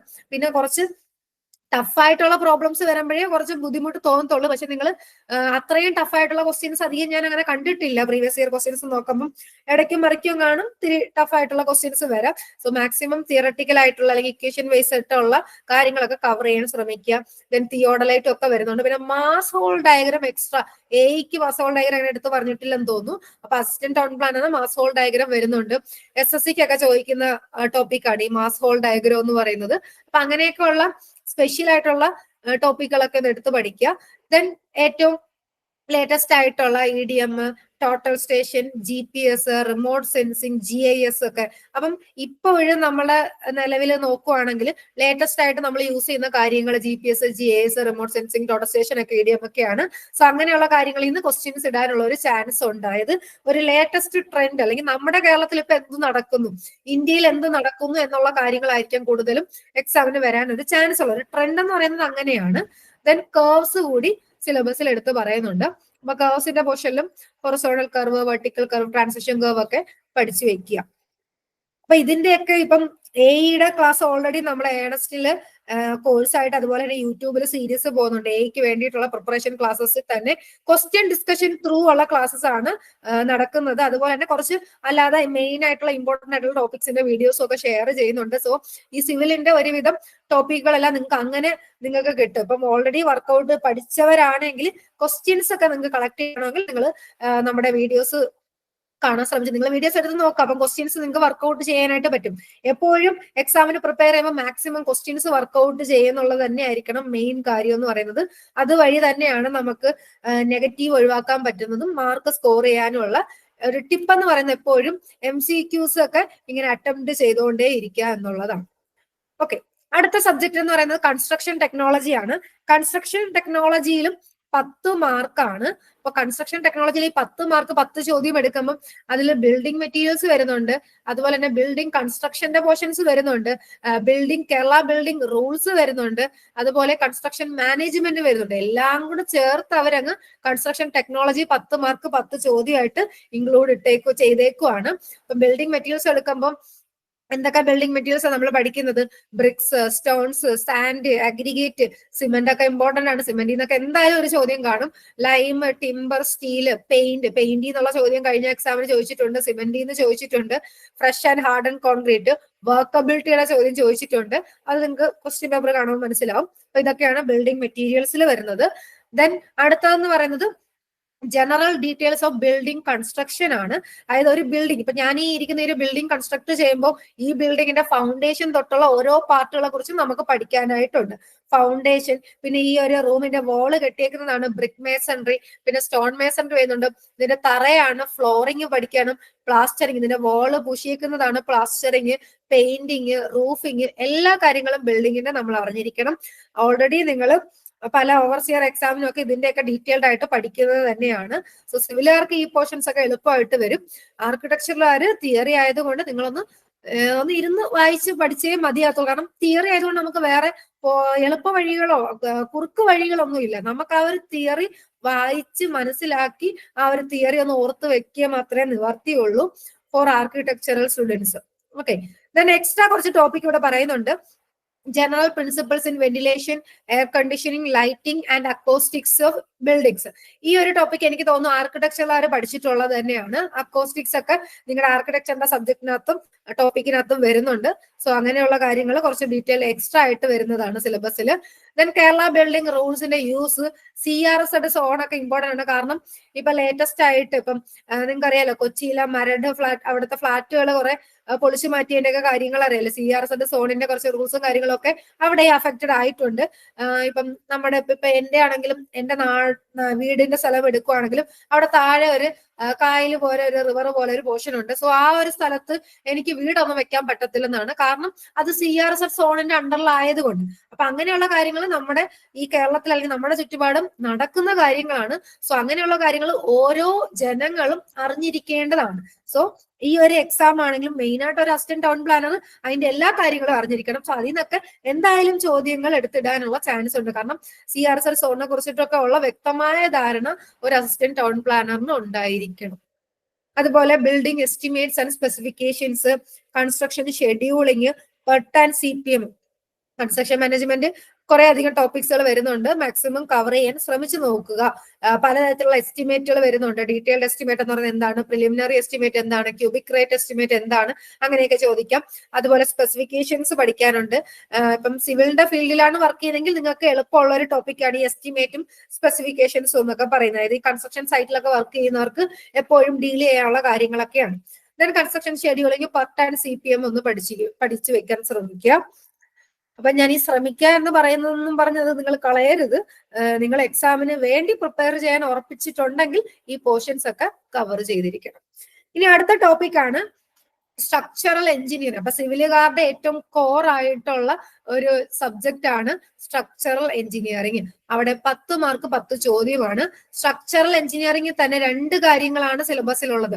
സ്റ്റീൽ സ്ട്രക്ചറിന്റെ ഡിസൈനും വരുന്നുണ്ട്, RCC സ്ട്രക്ചറിന്റെ ഡിസൈനും വരുന്നുണ്ട്. ഇപ്പൊ നിങ്ങൾ സ്റ്റീൽ സ്ട്രക്ചേഴ്സ് ഒക്കെ നമുക്കിപ്പോ ഒരുപാട് സ്റ്റീൽ സ്ട്രക്ചേഴ്സ് ഇപ്പം ഡെവലപ്പ് ചെയ്യുന്നുണ്ട്, കൺസ്ട്രക്ട് ചെയ്യുന്നുണ്ട്. പണ്ടൊക്കെ എന്ന് പറഞ്ഞാൽ കൂടുതലും RCC സ്ട്രക്ചേഴ്സ് ഒക്കെ ആയിരുന്നു. RCC എന്ന് പറഞ്ഞാൽ എന്താ, റീഇൻഫോഴ്സ്ഡ് സിമെന്റ് കോൺക്രീറ്റ് സ്ട്രക്ചേഴ്സ് ആണ്. ഇനി സ്റ്റീൽ സ്ട്രക്ചറിൽ ലിമിറ്റ് സ്റ്റേറ്റ് ഡിസൈൻ ആണ് മെയിൻ ആയിട്ടുള്ളത്. വർക്കിംഗ് സ്ട്രെസ് മെത്തേഡ് ഒന്നും ഇല്ല, ലിമിറ്റ് സ്റ്റേറ്റ് ഡിസൈൻ മെത്തേഡ് മാത്രമേ ഉള്ളൂ. ഇനി ഒരു ആർക്കിടെക്ചറലുകാര് ഇതുവരെ ഈ ഒരു പോർഷൻ പഠിച്ചിട്ടില്ല എന്നുണ്ടെങ്കിൽ സ്റ്റീലിന് വേണ്ടിയിട്ട് അധികം ടൈം നിങ്ങൾ സ്പെൻഡ് ചെയ്യണ്ട. എന്നാൽ സിവിലുകാര് എക്ക് വേണ്ടിയിട്ടുണ്ടൊക്കെ നിങ്ങൾ പ്രിപ്പയർ ചെയ്തിട്ടുണ്ടെങ്കിൽ ആ ഒരു പോർഷൻ ഒന്ന് നോക്കി വെച്ചേക്കുക. ബീമിന്റെയും കോളത്തിന്റെയും ഗർഡറിന്റെ ഒക്കെ ഡിസൈനും കാര്യങ്ങളും ഒക്കെ ഇതിനകത്ത് വരുന്നുണ്ട്. അതുപോലെ തന്നെ ബോൾട്ടഡ്, റിവറ്റഡ്, വെൽഡഡ് കണക്ഷൻസിന്റെ പോർഷൻസും വരാം. അതൊക്കെ കുറച്ച് അതിനകത്ത് കുറെ തിയറി കൺസെപ്റ്റുകൾ, IS കോഡിൽ പറയുന്ന കുറെ വാല്യൂസ് പഠിക്കാനായിട്ടുണ്ട്. പിന്നെ പ്രോബ്ലംസും ഒക്കെ വരാം. അപ്പം മെയിൻലി IS കോഡുമായി ബന്ധപ്പെട്ടുള്ള കുറെ ഇക്വേഷൻസും ടേംസ് ഒക്കെ ആയിരിക്കും കൂടുതൽ തവണ ചോദിച്ചൊക്കെ കണ്ടിട്ടുള്ളത്. ഇനി RCC സ്ട്രക്ചർ എടുക്കുമ്പോഴും അവിടെ ലിമിറ്റ് സ്റ്റേറ്റ് മെത്തേഡിൽ അതിന്റെ കുറച്ച് കാര്യങ്ങൾ, ക്യാരക്ടറിസ്റ്റിക് സ്ട്രെങ്ത്, ഡിസൈൻ സ്ട്രെങ്ത്, ഇങ്ങനെയുള്ള കാര്യങ്ങൾ, characteristic load, partial safety factor, ഇതെല്ലാം കോഡുമായി ബന്ധപ്പെട്ടുള്ള കാര്യങ്ങളാണ്. IS കോഡിനകത്ത് നമ്മൾ കണ്ടിട്ടുള്ള ഓരോ പോയിന്റുമാണ് എക്സാമിന് പലതവണ എക്സാമിന് ചോദ്യങ്ങൾ ചോദിച്ചു കണ്ടിട്ടുള്ളത്. Limiting values of neutral axis, അപ്പം അണ്ടർ റീഇൻഫോഴ്സ്ഡ് അല്ലെങ്കിൽ ഓവർ റീഇൻഫോഴ്സ്ഡ് ബീംസ് ഒക്കെ നിങ്ങൾ പഠിച്ചിട്ടുണ്ട്. അവിടെയൊക്കെ ന്യൂട്രൽ ആക്സിന്റെ ഡെപ്ത് ഒക്കെ last last previous year assistant town പ്ലാനറിന്റെ എക്സാമിന് ചോദിച്ചിട്ടുണ്ട്. അപ്പൊ അതുകൊണ്ട് എല്ലാത്തിനും നിങ്ങൾക്ക് മനസ്സിലാക്കാം മിക്സ് ആയിട്ട് തന്നെയാണ് ക്വസ്റ്റ്യൻസ് വരുന്നത്. സോ നമുക്ക് എന്തായാലും ടോപ്പ് റാങ്ക് ലിസ്റ്റിൽ എത്തണം എന്ന് നിങ്ങൾ ചിന്തിക്കുവാണെങ്കിൽ എല്ലാ സബ്ജക്റ്റും നമ്മൾ പഠിക്കേണ്ടതായിട്ടുണ്ട്. പിന്നെ വീണ്ടും വീണ്ടും പറയുന്ന കാര്യം, നമ്മുടെ മുന്നിൽ ഈ ഒരു ലിമിറ്റഡ് ടൈം പീരീഡ് ഉള്ളത് കൊണ്ട് നിങ്ങൾക്ക് സെലക്ട് ചെയ്തും പഠിക്കാം. എങ്കിലും മാക്സിമം നിങ്ങൾ എന്തായാലും ഈ ഒരു ജൂൺ, ജൂലൈ, ഓഗസ്റ്റ്, സെപ്റ്റംബർ മന്തുകൾ എന്ന് പറഞ്ഞാൽ നമ്മുടെ സിവിലുകാരെ അല്ലെങ്കിൽ ആർക്കിടെക്ചറുടെ എക്സാമിന് വേണ്ടിയിട്ടുള്ള മാസങ്ങളാണ്. അപ്പൊ എന്തായാലും ബാക്കിയുള്ള കാര്യങ്ങളൊക്കെ ഒന്ന് മാറ്റി വെച്ചിട്ട് ഈ എക്സാമിന് വേണ്ടി ഒന്ന് നീക്കി വെക്കാൻ ശ്രമിക്കുക. കാരണം ഇത്രയും സിലബസ് എടുത്ത് പറയുമ്പോൾ നമ്മൾ അത് വെറുതെ പോയി എഴുതി കിട്ടാമെന്ന് ഒരിക്കലും കരുതരുത്.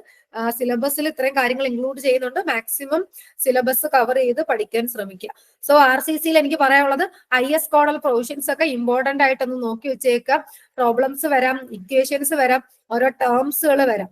ഓക്കെ, അടുത്തതാണ് വാട്ടർ റിസോഴ്സ് ആൻഡ് എൻവയോൺമെന്റൽ എഞ്ചിനീയറിംഗ്. അതായത് നമ്മൾ സിവിലുകാര് 2 സബ്ജക്റ്റ് ആയിട്ട് പഠിച്ചിട്ടുള്ള വാട്ടർ റിസോഴ്സസ് എഞ്ചിനീയറിംഗിനെയും എൻവയോൺമെന്റൽ എഞ്ചിനീയറിംഗിനെയും കൂടെ ചേർത്ത് അവർ ഒരു ഹെഡിങ്ങിൽ ഇട്ടേക്കാണ് സിലബസ് 10 മാർക്ക്.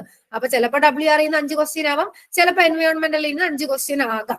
ഇനി വാട്ടർ റിസോഴ്സ് എടുക്കുമ്പോൾ നിങ്ങൾ ബിടെക്കിന് പഠിച്ച സമയത്ത് ഹൈഡ്രോളജിയും പഠിച്ചിട്ടുണ്ട്, ഇറിഗേഷനും പഠിച്ചിട്ടുണ്ട്.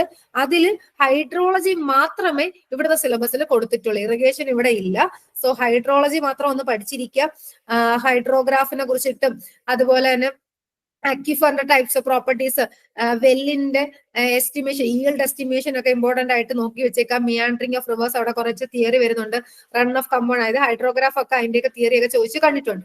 അപ്പൊ അത്രയും ഹൈഡ്രോളജി പോർഷൻസ് ആണ് ഈ വാട്ടർ റിസോഴ്സിന്റെ അണ്ടറിൽ വരുന്നത്. ദെൻ എൻവയോൺമെന്റിൽ തന്നെ നിങ്ങൾ എൻവയോൺമെന്റൽ 1 എന്നും എൻവയോൺമെന്റൽ 2 എന്നും ആയിരിക്കും ബിടെക്കിന് പഠിച്ചേക്കുന്നത്. അതായത് എൻവയോൺമെന്റൽ 1 എന്നും പറഞ്ഞ് പഠിച്ചേക്കുന്നതാണ് വാട്ടർ സപ്ലൈ എഞ്ചിനീയറിംഗ്. അതായത് നമ്മുടെ ഡ്രിങ്കിങ് വാട്ടറിന്റെ കാര്യമാണ് വാട്ടർ സപ്ലൈക്കകത്ത് വരുന്നത്. വേസ്റ്റ് വാട്ടർ എഞ്ചിനീയറിംഗ് ആണ് എൻവയോൺമെന്റൽ 2 വരുന്നത്. അപ്പം ഡ്രിങ്കിങ് വാട്ടറിന്റെ കേസ് അല്ലെങ്കിൽ വാട്ടർ സപ്ലൈ എഞ്ചിനീയറിംഗിൽ വാട്ടറിന്റെ ക്വാളിറ്റിയും അതുപോലെ തന്നെ ക്വാണ്ടിറ്റി ഓഫ് വാട്ടർ റിക്വയർമെന്റ് എങ്ങനെയാണെന്ന് കുറെ തിയറി പോർഷൻസ് വരുന്നുണ്ട്, പ്രോബ്ലംസ് വരുന്നുണ്ട്. അവിടെ വാട്ടറിന്റെ പ്യൂരിഫിക്കേഷൻ, എന്റെ ട്രീറ്റ്മെന്റ് നമുക്ക് പഠിക്കണം. എല്ലാ ട്രീറ്റ്മെന്റ് കഴിഞ്ഞിട്ട് എങ്ങനെയാണ് ഡിസ്ട്രിബ്യൂഷൻ ചെയ്യുന്ന അതിന്റെ ഡിസ്ട്രിബ്യൂഷൻ സിസ്റ്റത്തിന്റെ കുറച്ച് ക്ലാസിഫിക്കേഷൻസ് പഠിക്കാനുണ്ട്. വാൽവും അവിടെയുള്ള കുറച്ച് വാൽവ് ഫിറ്റിങ്സ് അങ്ങനെയൊക്കെയുള്ള കുറച്ച് കാര്യങ്ങളും കൂടി തിയറി വരുന്നുണ്ട്. സോ അവിടെ പ്രോബ്ലവും വരാം, തിയറി ക്വസ്റ്റ്യൻസും വരാം. ഇനി രണ്ടാമതെന്ന് പറയുന്നതാണ് എൻവയോൺമെന്റലിൽ തന്നെ വേസ്റ്റ് വാട്ടർ എഞ്ചിനീയറിംഗ് വരുന്നുണ്ട്. അവിടെയും വേസ്റ്റ് വാട്ടറിന്റെ സോഴ്സസ് വരുന്നുണ്ട്. അതുപോലെ തന്നെ ക്യാരക്ടറിസ്റ്റിക്സ് ഓഫ് വേസ്റ്റ് വാട്ടർ, അതുപോലെ ഓക്സിജൻ ഡിമാൻഡ്, സീവറിന്റെ ഡിസൈൻ വരുന്നുണ്ട്. അതൊക്കെ ഇമ്പോർട്ടന്റ് ആണ്. പിന്നെ സീവർ അപ്പർട്ടൻസസ് പഠിക്കാനായിട്ടുണ്ട്. പിന്നെ അവിടെയുള്ള ഓരോ ട്രീറ്റ്മെന്റ് യൂണിറ്റ്, ഗ്രിഡ് സ്ക്രീനിങ് എങ്ങനെയാ ചെയ്യുന്നത്, ഗ്രിഡ് ചേമ്പറിൽ എന്താണ് ചെയ്യുന്നത്, സെഡിമെന്റേഷൻ ടാങ്കിൽ എന്താണ് ചെയ്യുന്നത്, അതിന്റെ പ്രത്യേകതകൾ എന്തൊക്കെയാണ്, ആക്ടിവേറ്റഡ് സ്ലഡ്ജ് പ്രോസസ് എന്താണ്, ട്രിക്ലിംഗ് ഫിൽട്ടറിൽ ഫിൽട്രേഷൻ നടക്കുന്നത് എങ്ങനെയാണ്, റൊട്ടേറ്റിംഗ് ബയോളജിക്കൽ കോണ്ടാക്ടർ ഉണ്ട്, സെപ്റ്റിക് ടാങ്ക് ഉണ്ട്, ഇൻഫോഫ് ടാങ്ക് ഉണ്ട്, ഓക്സിഡേഷൻ പോൺസ്, ഓക്സിഡേഷൻ ഡിച്ചസ് ഉണ്ട്, അപ്ഫ്ലോ അനേറോബിക് സ്ലഡ്ജ് ബ്ലാങ്കറ്റ് റിയാക്ടേഴ്സ് ഉണ്ട്, സ്ലഡ്ജ് ഡൈജഷൻ പഠിക്കാനുണ്ട്, സ്ലഡ്ജ് ഡ്രൈയിങ് ബെഡ്. അപ്പം ഓരോ ട്രീറ്റ്മെന്റ് പ്രോസസ്സുകളും ഓരോ ട്രീറ്റ്മെന്റിന്റെ പ്രോസസ്സുകളും ഒക്കെ നിങ്ങൾക്ക് ഡീറ്റെയിൽ ആയിട്ട് തിയറി പോർഷൻസ് ഒക്കെ വരുന്നുണ്ട്. പ്രോബ്ലംസും പ്ലസ് തിയറിയും വരാം. പ്രോബ്ലം അധികം അങ്ങനെ പ്രോബ്ലം ചോദിച്ചിട്ടില്ലെങ്കിൽ പോലും തിയറട്ടിക്കൽ ക്വസ്റ്റ്യൻസ് ഒക്കെ ആ ഒരു പോർഷൻസിൽ നിന്ന് വരാം. ഞാൻ പ്രീവിയസ് ഇയർ ക്വസ്റ്റ്യൻസ് ഒക്കെ നോക്കിയപ്പം ഹാർഡ്നെസ് കണ്ടുപിടിക്കുന്ന പ്രോബ്ലം കണ്ടിരുന്നു. ഞാൻ ആ ക്വസ്റ്റ്യൻ ഇൻക്ലൂഡ് ചെയ്തിട്ടുണ്ട്. അപ്പൊ തന്നെ നിങ്ങൾക്ക് മനസ്സിലാക്കാം എങ്ങനെയൊക്കെയുള്ള ചോദ്യമാണ് വരുന്നതെന്നുള്ളത്. ഓക്കെ, അപ്പം പ്രോബ്ലംസും തിയറിയും ഒരേപോലെ ഇമ്പോർട്ടൻസ് കൊടുത്ത് പഠിക്കേണ്ടതായിട്ടുണ്ട്. ഇനി അടുത്തതാണ് സെക്കൻഡ് പാർട്ട് എന്ന് പറയുന്നത് ഡിഗ്രി ഇൻ ആർക്കിടെക്ചറിന്റെ സിലബസ് ആണ്. ആർക്കിടെക്ചറുകാരുടെ സിലബസ് ആണ് വരുന്നത്. അവിടെയും 50 ക്വസ്റ്റ്യൻ 50 മാർക്കാണ് വരുന്നത്. അപ്പം അവരുടെ ഡിഗ്രി ഇൻ ആർക്കിടെക്ചറിന്റെ സിലബസ് നോക്കുമ്പോൾ ആദ്യം തന്നെ കൊടുത്തേക്കുന്ന പോർഷൻ എന്ന് പറയുന്നത് sustainable and cost effectiveness in ആർക്കിടെക്ചറിന്റെ പോർഷൻ ആണ്. Okay, sustainable and cost effectiveness in ആർക്കിടെക്ചറിൽ 10 ക്വസ്റ്റ്യൻ 10 മാർക്ക് തന്നെയാണ് പോർഷൻസ് സിലബസിൽ കൊടുത്തേക്കുന്നത്. അപ്പൊ അവിടെ മെയിൻ ആയിട്ട് സസ്റ്റൈനബിൾ ആൻഡ് കോസ്റ്റ് എഫക്റ്റീവ്നെസ് എന്ന് കേൾക്കുമ്പോഴേ എൻവയോൺമെന്റൽ ഇഷ്യൂസ് ആൻഡ് ഇമ്പാക്റ്റിനെ കുറിച്ചിട്ട്, പൊല്യൂഷൻ, ക്ലൈമറ്റ് ചേഞ്ച്, അതിൽ നമ്മൾ കുറച്ച് പേര്, എനിക്ക് സിവിലുകാർ എൻവയോൺമെന്റിൽ പഠിക്കുമ്പോൾ കുറച്ച് പൊല്യൂഷന്റെ ടോപ്പിക്സ് ഒക്കെ ലാസ്റ്റ് കവർ ചെയ്യുന്നുണ്ട്, ഇടയ്ക്കൊക്കെ കവർ ചെയ്യുന്നുണ്ട്. അതിനകത്ത് നോയിസ് പൊല്യൂഷൻ ഒക്കെ വരുന്നുണ്ട്. അപ്പൊ അതിന്റെ പോർഷൻസ് ഒക്കെ ഇനി വരും, ഈ ആർക്കിടെക്ചറിന്റെ സിലബസിലും കിടപ്പുണ്ട്. സോ ആ ഒരു എൻവയോൺമെന്റൽ ഇഷ്യൂസ്, ഇമ്പാക്റ്റിനെ കുറിച്ചിട്ടൊക്കെ ഇപ്പൊ എന്തായാലും നമ്മുടെ നാട്ടിലാണെങ്കിലും കുറെ അധികം എൻവയോൺമെന്റൽ ഇഷ്യൂസ് ആൻഡ് ഇമ്പാക്ട് വരുന്നുണ്ട്. സോ അതിൽ നിന്നൊക്കെ എന്തായാലും ചോദ്യങ്ങൾ വരാമെന്ന് നമുക്ക് പ്രതീക്ഷിക്കാം. അതുപോലെ റെയിൻ വാട്ടർ ഹാർവെസ്റ്റിംഗ് സിസ്റ്റത്തിനെ കുറിച്ചിട്ടൊക്കെ എന്തായാലും നമുക്ക് അറിഞ്ഞിരിക്കണം. ഇപ്പൊ നിങ്ങളിൽ ആരെങ്കിലും ഒരു പുതിയൊരു വീട് കൺസ്ട്രക്ട് ചെയ്യുമ്പോൾ എപ്പോഴും നമ്മളുടെ വീട്ടിൽ ഉൾപ്പെടെ റെയിൻ വാട്ടർ ഹാർവെസ്റ്റിംഗ് സിസ്റ്റം ഒക്കെ ഉൾപ്പെടുത്തി വേണം നമ്മൾ എപ്പോഴും ഒരു പ്ലാൻ നിങ്ങൾ സബ്മിറ്റ് ചെയ്യുമ്പോൾ അതിനകത്ത് റെയിൻ വാട്ടർ ഹാർവെസ്റ്റിംഗ് സിസ്റ്റം ഉണ്ടോ എന്നൊക്കെ നോക്കും. അങ്ങനെ കുറെ കാര്യങ്ങൾ അവിടെ വരുന്നുണ്ട്. Then coastal flooding, water shortage, imbalance in ecosystem, ഇങ്ങനെയുള്ള കാര്യങ്ങളുടെയൊക്കെ അനാലിസിസ് എല്ലാം ഈ ഒരു ടോപ്പിക്കിനകത്ത് വരുന്നുണ്ട്. Then ecological footprint, low impact design. ഇത് സിലബസ് എടുത്ത് വായിക്കുവാണെങ്കിൽ ഒരുപാട് പോർഷൻസ് വരുന്നുണ്ട്. Energy efficiency, energy use in buildings എങ്ങനെയൊക്കെ ആയിരിക്കണം, life cycle energy, renewable and non renewable സോഴ്സസിനെ കുറിച്ചിട്ടുള്ള കാര്യങ്ങൾ. പിന്നെ ഒരു മെയിൻ ആയിട്ടുള്ളതാണ് നമ്മുടെ concept of green rating system. Important ആയിട്ട് തിയററ്റിക്കൽ ക്വസ്റ്റ്യൻസ് വരാം. അതായത് ഗൃഹ, ലീഡ്, കാസ്ബി, IGBC എന്നൊക്കെ ഉള്ളതൊക്കെ ഇന്റർനാഷണൽ റേറ്റിംഗ് സിസ്റ്റവും കൺസെപ്റ്റ് ഓഫ് ഗ്രീൻ റേറ്റിംഗ് സിസ്റ്റവും ഇമ്പോർട്ടന്റ് ആണ്. ദെൻ കോസ്റ്റ് എഫക്റ്റീവ് ടെക്നിക്സ് പഠിക്കാനായിട്ടുണ്ട് ഈ സിലബസ് പ്രകാരം. ദെൻ കുറച്ച് ആർക്കിടെക്ചറുകാരുടെ കൺസ്ട്രക്ഷൻ, നിങ്ങൾ ട്രിവാൻഡ്രത്തൊക്കെ ലൗറി ബേക്കറിന്റെ ആ ഒരു കെട്ടിടമൊക്കെ നിങ്ങൾ സന്ദർശിച്ചിട്ടുള്ളവർ കാണുമായിരിക്കും. അപ്പൊ അങ്ങനെയുള്ള കുറച്ച് കാര്യങ്ങൾ ആ ഒരു അന്നത്തെ ആ ഒരു ആർക്കിടെക്റ്റുകളായിട്ടുള്ള ഈ ആൾക്കാർ നിർമ്മിച്ചേക്കുന്ന കുറെ കൺസ്ട്രക്ഷൻ ബിൽഡിങ്സുകൾ നമ്മുടെ കേരളത്തിലും ഉണ്ട്. അപ്പൊ അതിനെ കുറിച്ചിട്ടുള്ള കുറച്ച് കാര്യങ്ങളൊക്കെ അറിഞ്ഞിരിക്കണം. ആ ആർക്കിടെക്റ്റുകാര് എന്തൊക്കെയാണ് നമ്മുടെ കേരളത്തിൽ അല്ലെങ്കിൽ നമ്മുടെ ഇന്ത്യയിലേക്ക് തന്നിട്ടുള്ള സംഭാവനകൾ എന്തൊക്കെയാണ്, അതിന്റെ പേരുകൾ, അതിന്റെ പ്രത്യേകത എന്താണ്, അതിന്റെ ലൊക്കേഷൻസും ഒക്കെ ഒന്ന് അറിഞ്ഞു വെച്ചേക്കണം. ചാൾസ് കൊറിയ, അങ്ങനെ ഒരുപാട് ആർക്കിടെക്റ്റുകാരുടെ പേര് കൊടുത്തിട്ടുണ്ട്. അപ്പൊ എല്ലാവരുടെയും പേരുകൾ നിങ്ങൾക്ക് ഫെമിലിയർ ആയിരിക്കണം, അത് ഇമ്പോർട്ടന്റ് ആണ്. ലോറി ബേക്കറിന്റെ തന്നെയാണ് നമ്മൾ കൂടുതൽ തവണയും കേട്ടിട്ടുള്ളത്. ദെൻ കോസ്റ്റ് ഫോർ നിർമ്മിതി കേന്ദ്ര, ഹാബിറ്റേറ്റ്. അപ്പം അങ്ങനെ കുറെ കൺസർവേറ്റീവ് ആയിട്ടുള്ള അല്ലെങ്കിൽ കുറെ നിർമ്മിതി കേന്ദ്രാസ് ഉണ്ട്. ഇപ്പം കേരളത്തിൽ തന്നെ ട്രിവാൻഡ്രത്ത് നിർമ്മിതി കേന്ദ്ര, അതിന്റെ ബിൽഡിങ്ങിൽ ഞാനും പോയി കണ്ടിട്ടുണ്ട്. അപ്പൊ അവിടെയൊക്കെ യൂസ് ചെയ്തേക്കുന്ന ആ ഒരു ആർക്കിടെക്ചറൽ കാര്യങ്ങൾ, അവിടെ യൂസ് ചെയ്തേക്കുന്ന മെറ്റീരിയൽസ് എന്തൊക്കെയാണെന്ന് നിങ്ങൾക്ക് നേരിട്ട് കാണുമ്പോഴേ മനസ്സിലാക്കാൻ പറ്റും. ഇപ്പൊ ഗൂഗിളിൽ നിങ്ങൾ സെർച്ച് ചെയ്ത് നോക്കുവാണെങ്കിൽ അവിടെ യൂസ് ചെയ്തേക്കുന്ന മെറ്റീരിയൽസ് ഒക്കെ ഇപ്പൊ എക്കോ ഫ്രണ്ട്ലി ആയിട്ട് എൻവയോൺമെന്റൽ ഇഷ്യൂസ് ഒന്നും ഉണ്ടാക്കാത്ത രീതിക്കുള്ള മെറ്റീരിയൽസ് യൂസ് ചെയ്തിട്ടാണ് പല കൺസ്ട്രക്ഷൻസും ചെയ്തേക്കുന്നത്. അപ്പൊ അങ്ങനെയുള്ള കാര്യങ്ങളൊക്കെ ഇമ്പോർട്ടന്റ് ആയിട്ട് നോക്കിയിരിക്കണം. ദെൻ അടുത്ത ടോപ്പിക് ആണ് ക്ലൈമറ്റോളജി ആൻഡ് വെർണക്കുലർ ആർക്കിടെക്ചർ എന്ന് പറയുന്നത്. Climate and architecture. അപ്പം നമ്മുടെ ആർക്കിടെക്ചറിന്റെ കേസ് എടുക്കുവാണെങ്കിൽ ക്ലൈമറ്റിന്റെ കേസ് വലിയൊരു ഫാക്ടർ ആണെന്ന് തന്നെ പറയാം. Site climate, factors affecting site climate, macro and micro climate, അതിനെ കുറിച്ചിട്ടുള്ള ക്ലൈമറ്റുമായി റിലേറ്റ് ചെയ്തിട്ടുള്ള കാര്യങ്ങളെല്ലാം ഫാക്ടേഴ്സ് മെയിൻ ആയിട്ട് ഒരു അസിസ്റ്റന്റ് ടൗൺ പ്ലാനർ ആണെങ്കിലും അറിഞ്ഞിരിക്കേണ്ടതാണ്. സോ അങ്ങനെയുള്ള പോർഷൻസിൽ നിന്നൊക്കെ ക്വസ്റ്റ്യൻസും വരാനുള്ള ചാൻസ് ഉണ്ട്.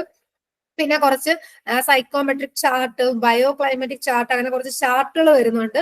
ഹീറ്റ് ഫ്ലോ, ഓക്കെ, ഈ കാര്യങ്ങൾ ഇപ്പം ഈ ഹീറ്റ് ഫ്ലോ ത്രൂ ബിൽഡിങ്സ്, ഇത് നമ്മൾ പണ്ട് ഫിസിക്സിനകത്ത് പഠിച്ചേക്കുന്ന കുറെ ടേംസ് ആണ്.